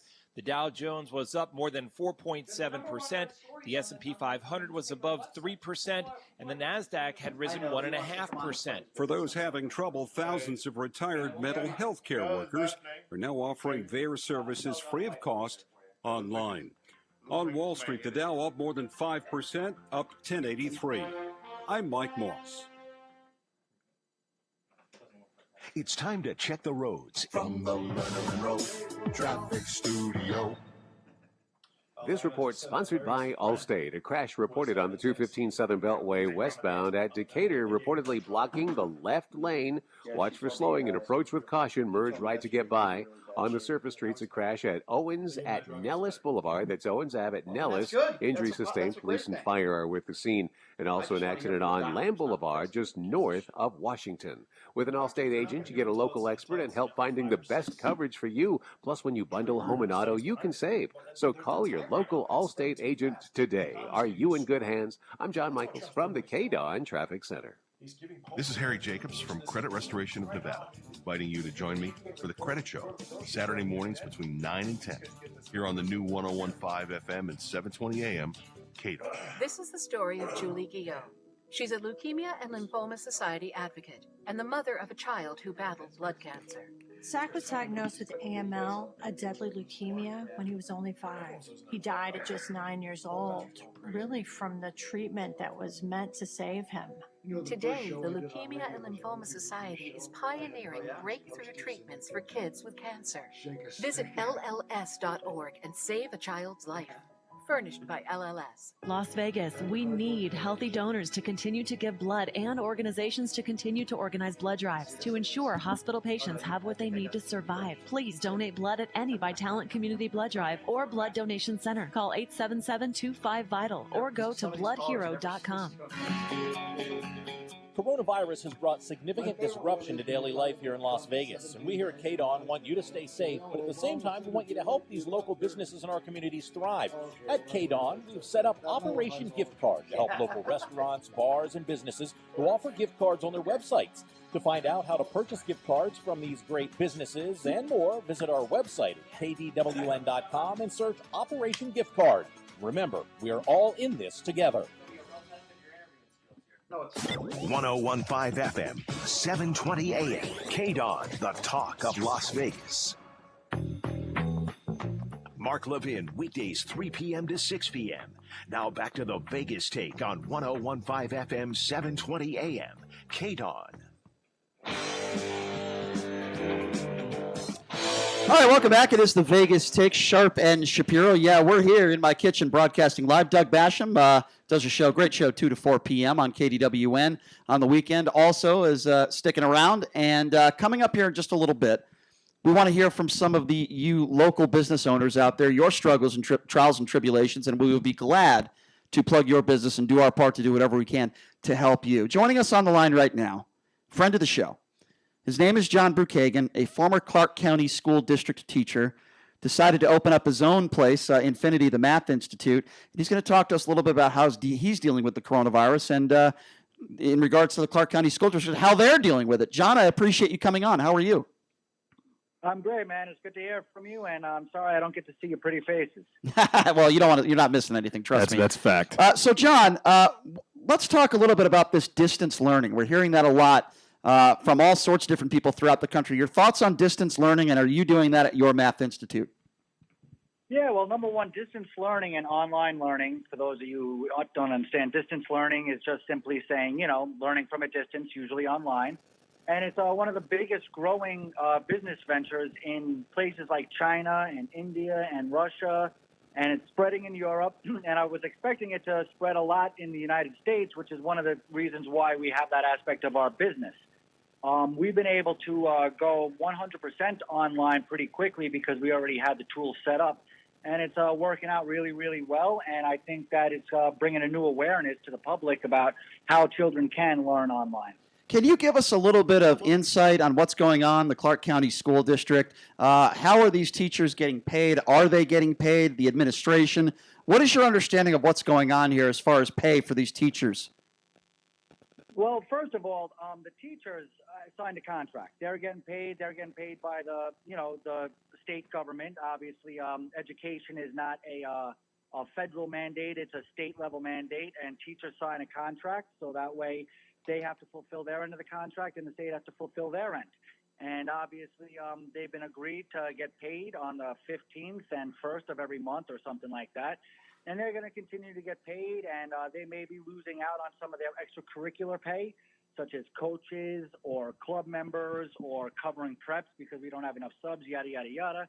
So they may be impacted slightly financially, but they are still going to get paid their base salary as per their contract. Gotcha. So how are you dealing with the Math Institute yourself, the school that you have on Flamingo? How are you dealing with this circumstance? How has your business been affected by this? Well, number one, this is a catastrophic event here in the United States and around the world, much like 9/11 was. Not to draw parallels between an earthquake, 9/11, and the coronavirus. The bottom line is we're all up against it right now. And what we can do to help the community is what I believe is best. And what we're doing is, number one, we're taking care of our customers. First and foremost, we are about to unveil to all our customers severe discounts that will enable them to continue to educate their children regardless of what happens with CCSD. We also have a great sponsor in Sobel Cares, who they're up against it too because they provide linens for all the casinos and hotels, so obviously they're hurting as well. But they've pledged their full support, and we are able to give some of our customers who are out of work the ability to continue their child's education. Otherwise, we are giving discounts to those of other people who have reduced salaries.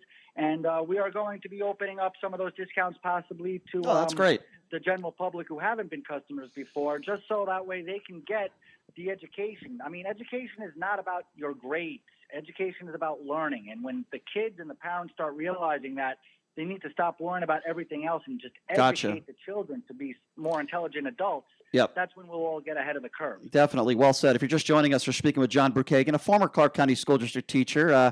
He now runs Infinity, the Math Institute, does a great job with that business. And speaking of small businesses, if you have a small business that you would like to plug, the trials and tribulations that you're going through, like John and like all of us, feel free to give us a call, 702-257-5396, 257-5396. And on the other side of the break, we will gladly plug your business for free and do what we can to help you. Okay, John, so this would be my last question for you, and I think it's an important one. As a parent, you're a parent. You're also a teacher at heart. You love teaching. It's your passion. It's what you do, and you're very good at it. I want you to talk right now to the parents out there, the parents of kids that are obviously going to school or not going to school right now. What would you say to them with all your experience? You're speaking to them right now. Well, I mean, what I just said is the most important thing. Stop worrying about grades and start worrying about education. If you concentrate on learning, then the grades will come, no problem. The other thing I wanted to tell parents about is, obviously I'm partial towards math, but the number one thing is, if you're taking an English class and you got to read 8 books during the year, if you don't read 1 or 2 of those books, you're still going to be fine for English class next year. If you do one less experiment in science, you're going to be okay to take the next science class. But for all these kids, math builds upon itself. So the parents and the students really need to concentrate on math. So regardless of what happens, regardless of whether we return to school or not, you'll be prepared for next year's curriculum. Because if you don't understand fractions or decimals or the rules of exponents, and then you go into the next class and they assume that you have this foundation, that's when you're going to feel the effects of not going to school for this long. But, at the same time, if you don't go to gym class for the next month, you're still going to be able to take gym class next year. Right. That's a very good point. Well, John, listen, man, you've done a great job with Infinity, the Math Institute. Please keep up the great work, and we appreciate you coming on as always. We'll have you on again sometime down the road, and keep up the good work you're doing, my friend. We appreciate you. Thank you very much. And just let your listeners know, themathinstitute.com is on Instagram. We're on Facebook. You could visit themathinstitute.com, look up Infinity the Math Institute on any social media, or give us a call or a text at 702-768-1777. Absolutely, and we hope we get you as many customers as we can because, like I said, I endorse you guys. You guys do a fantastic job. John, appreciate the time, my friend. Thank you so much. Thanks a lot, John. Great show, and thanks for having me. You bet. Anytime. That's John Brookhagen from Infinity, the Math Institute. Really some innovative things he's doing over there. Boy, you wouldn't want to talk math with that guy. He'll destroy you. All right, so here's what we're going to do. We're going to take a quick break. Doug Basham still joining us, so we'll be rejoined by him coming up after on the other side. I want to give local businesses a chance to talk. Give out your business. Give out your information. We want to try to help you in these struggling times. Give us a call. Phone lines are open. 702-257-5396. Again, that number is 257-5396. We'll take some of those calls and help you as much as we can on the other side of the break. But right now, we got to pay the bills ourselves. So we'll take a break. We'll be back right after this. You're listening to The Vegas Take right here on the all-new 101.5 FM, 720 AM, KDAWN. Hi, it's David Masters. Join me and my brother Alan for Advice Line, 10 to midnight, Monday through Friday, right here on 720 KDAWN and on 101.5 FM. That's Advice Line, America's live radio counseling program. If you've got problems, we've got your answers. Monday through Friday, 10 to midnight. Okay, men, time to be an all-star caregiver. Drive them to physical therapy, doctor's appointments. Be there emotionally and physically. Don't give up. Don't ever give up. Caregiving is tougher than tough. Find care guides at aarp.org/caregiving. Brought to you by AARP and the Ad Council. There are everyday actions to help prevent the spread of respiratory diseases. Wash your hands. Avoid close contact with people who are sick. Avoid touching your eyes, nose, and mouth. Stay home when you are sick. Cover your cough or sneeze. Clean and disinfect frequently touched objects with household cleaning spray. For more information, visit cdc.gov/COVID-19. This message brought to you by the National Association of Broadcasters and this station. 101.5 FM, 720 AM, KDON, the talk of Las Vegas. Mark Levin, weekdays 3 p.m. to 6 p.m. Now back to the Vegas Take on 101.5 FM, 720 AM, KDON.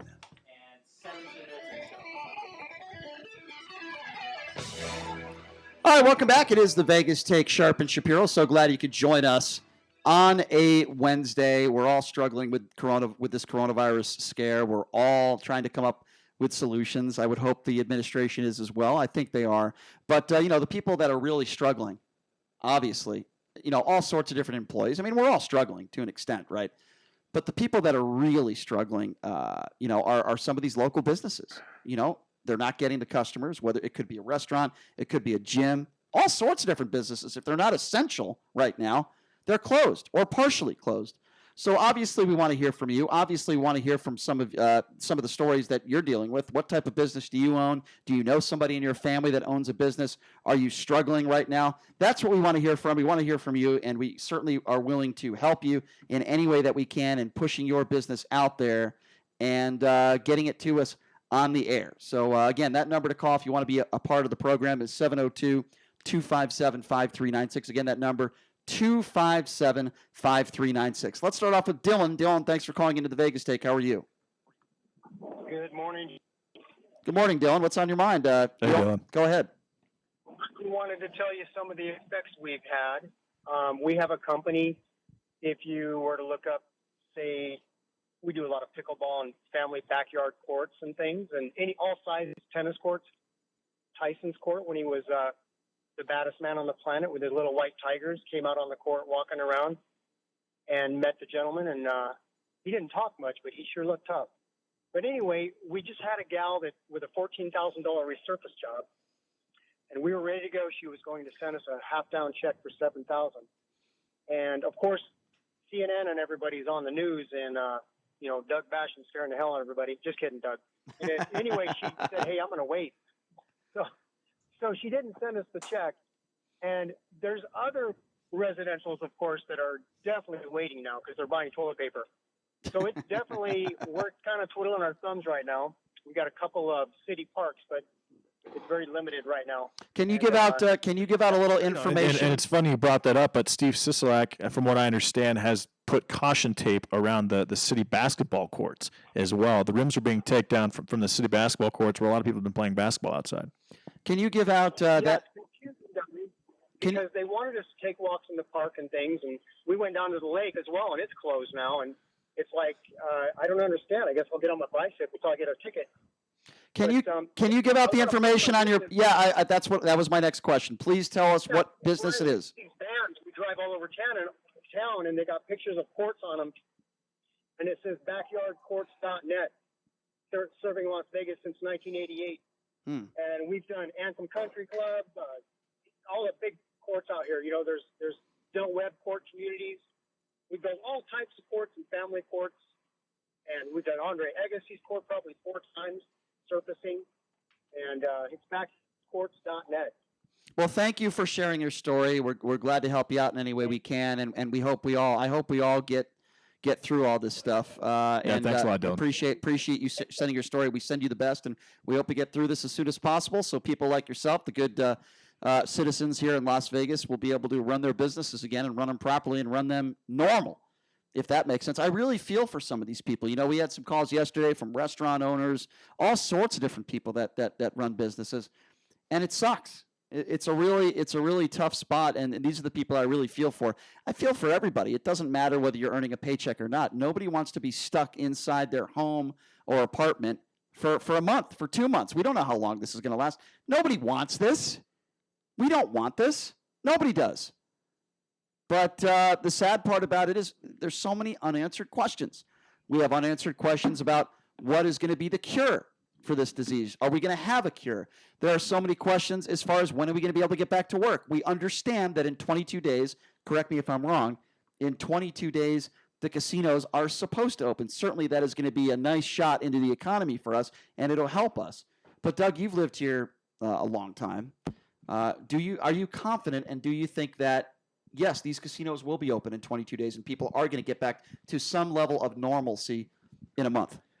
I think it would be, I think we're pushing it.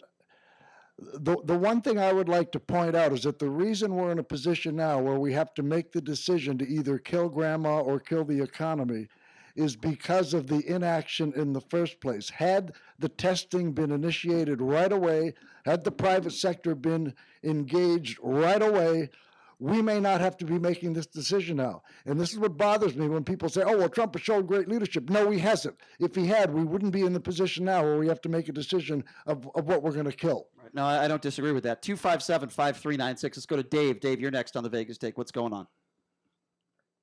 Hey, guys, how's it going? So in order to assess how our government's doing, we have to compare apples to apples. Would you all agree? Oh, I think it's a case-by-case basis. I think it depends what we're talking about. Just a quick statement and then a couple questions. If you look at the death rate among the countries that are most impacted, Italy 9.8%, Spain 7.1%, UK 5.2%, China 4%, United States 1.3%. We are doing better than virtually every other country in controlling, containing, and curing this virus. But you don't know that. The only reason it appears you don't. How can you say that we're not doing a good job? Because you are going. By the way. What's that? You say you like facts. Those are facts.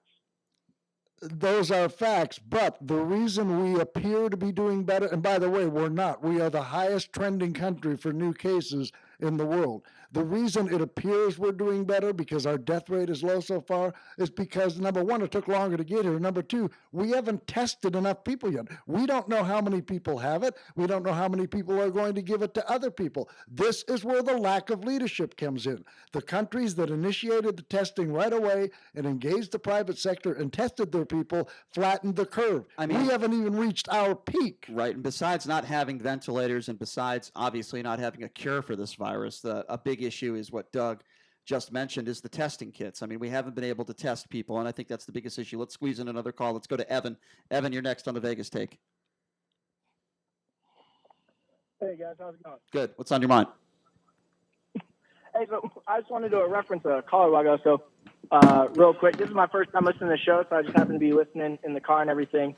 And I was listening to one caller that was, I forget who they called out on their names, so I think it was Brian.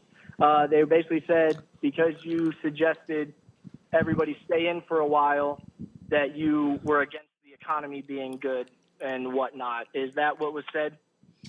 My take on this whole situation is that, there are some people like Glenn Beck and the Lieutenant Governor and Bert Hume and people on the right that are suggesting that, we should sacrifice some lives and go back to work at the sake of the economy. And I just disagree with that sentiment, and I think it's irresponsible.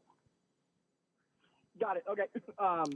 So I was just curious. You had mentioned to that individual that had said you were against the economy and all that stuff, you had said that you were basing your opinion off of what doctors said. I was just curious as to your opinion why it is different when Trump had said... Trump's not a doctor.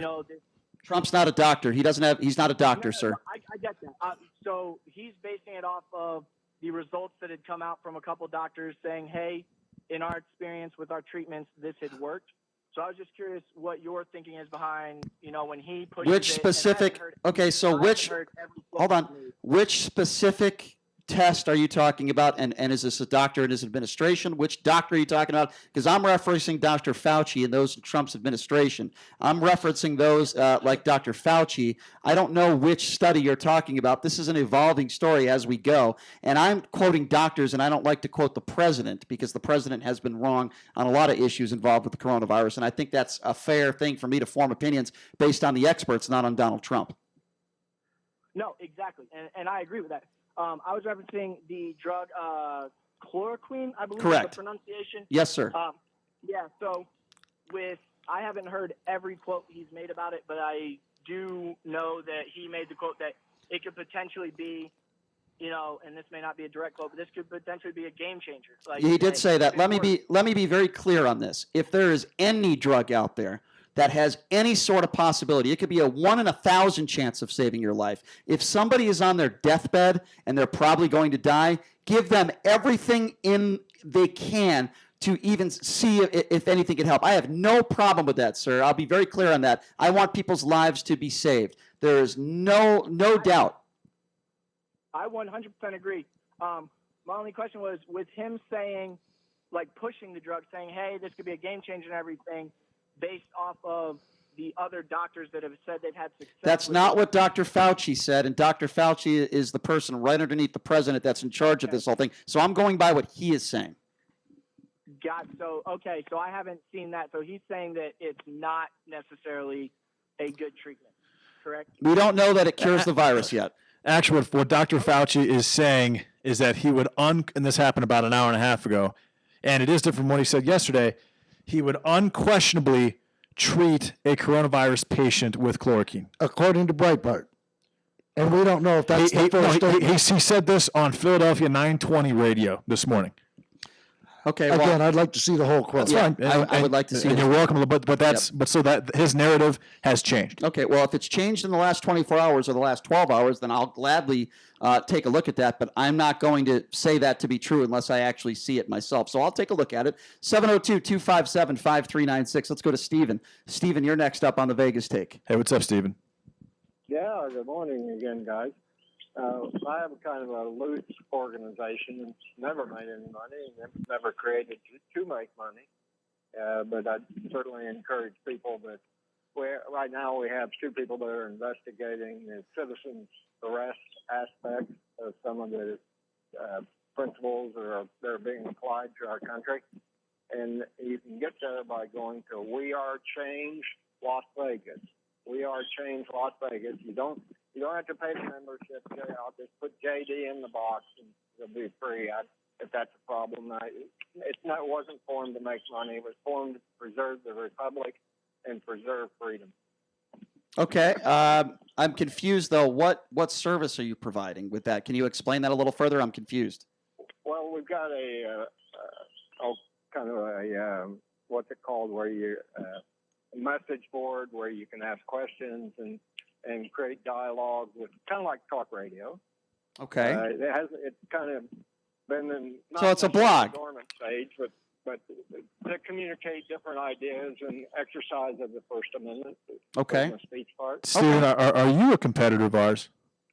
No. Heavens, no. I love JD National. Anybody that thinks JD should be on National to save the republic, please go to We Are Change Las Vegas and agree with us. All right, Stephen, I appreciate the call, my friend. Good call. Thank you so much. 702-257-5396. Look, we've talked about a lot of different subjects, a lot of different issues in regards to the coronavirus on this show, and that's certainly not going to change. But the bottom line is I think all of us in this room want this. We want a cure to this virus. Exactly. Of course, we want the economy to be back on track as soon as possible without affecting the lives of Americans and hurting Americans, right? And was this one of the more heated shows we've ever had? Yes, but we've also been in the confines of Brian's apartment for the last 8 days. There's no sports to watch. There's no gyms to go to. That's not true. There's sumo wrestling. Okay, on Saturdays. Apparently, we can't go to and play basketball at basketball courts. We can't go to Red Rock. We can't go to Lake Mead. You know, the entertainment and the timely fun of Las Vegas has been completely removed from Las Vegas. So that explains why we're so heated right now in this semi-cramped apartment. And by the way, you mentioned sumo wrestlers. When I was a little kid, that was my favorite sport until I realized they were men. Yeah, there's not a lot to watch on TV. So you have a fetish. That's fair. Well, I can tell you right now, we watched some sumo wrestling over the weekend. There's no golf, there's no NASCAR, there's obviously no hoops, no NHL. Not a lot to watch. So it's hopefully that changes very soon. I'm seeing a lot more now that work, and I knew once Trump mentioned that he wanted to get things back by Easter, that a lot of employers all over the country would say, why don't we just do this in a couple of days? And people are talking about doing it early now. There's a lot of employers all over the country that are saying, yeah, this is probably right. Herd immunity is most likely the answer, considering how far along the virus is at this point.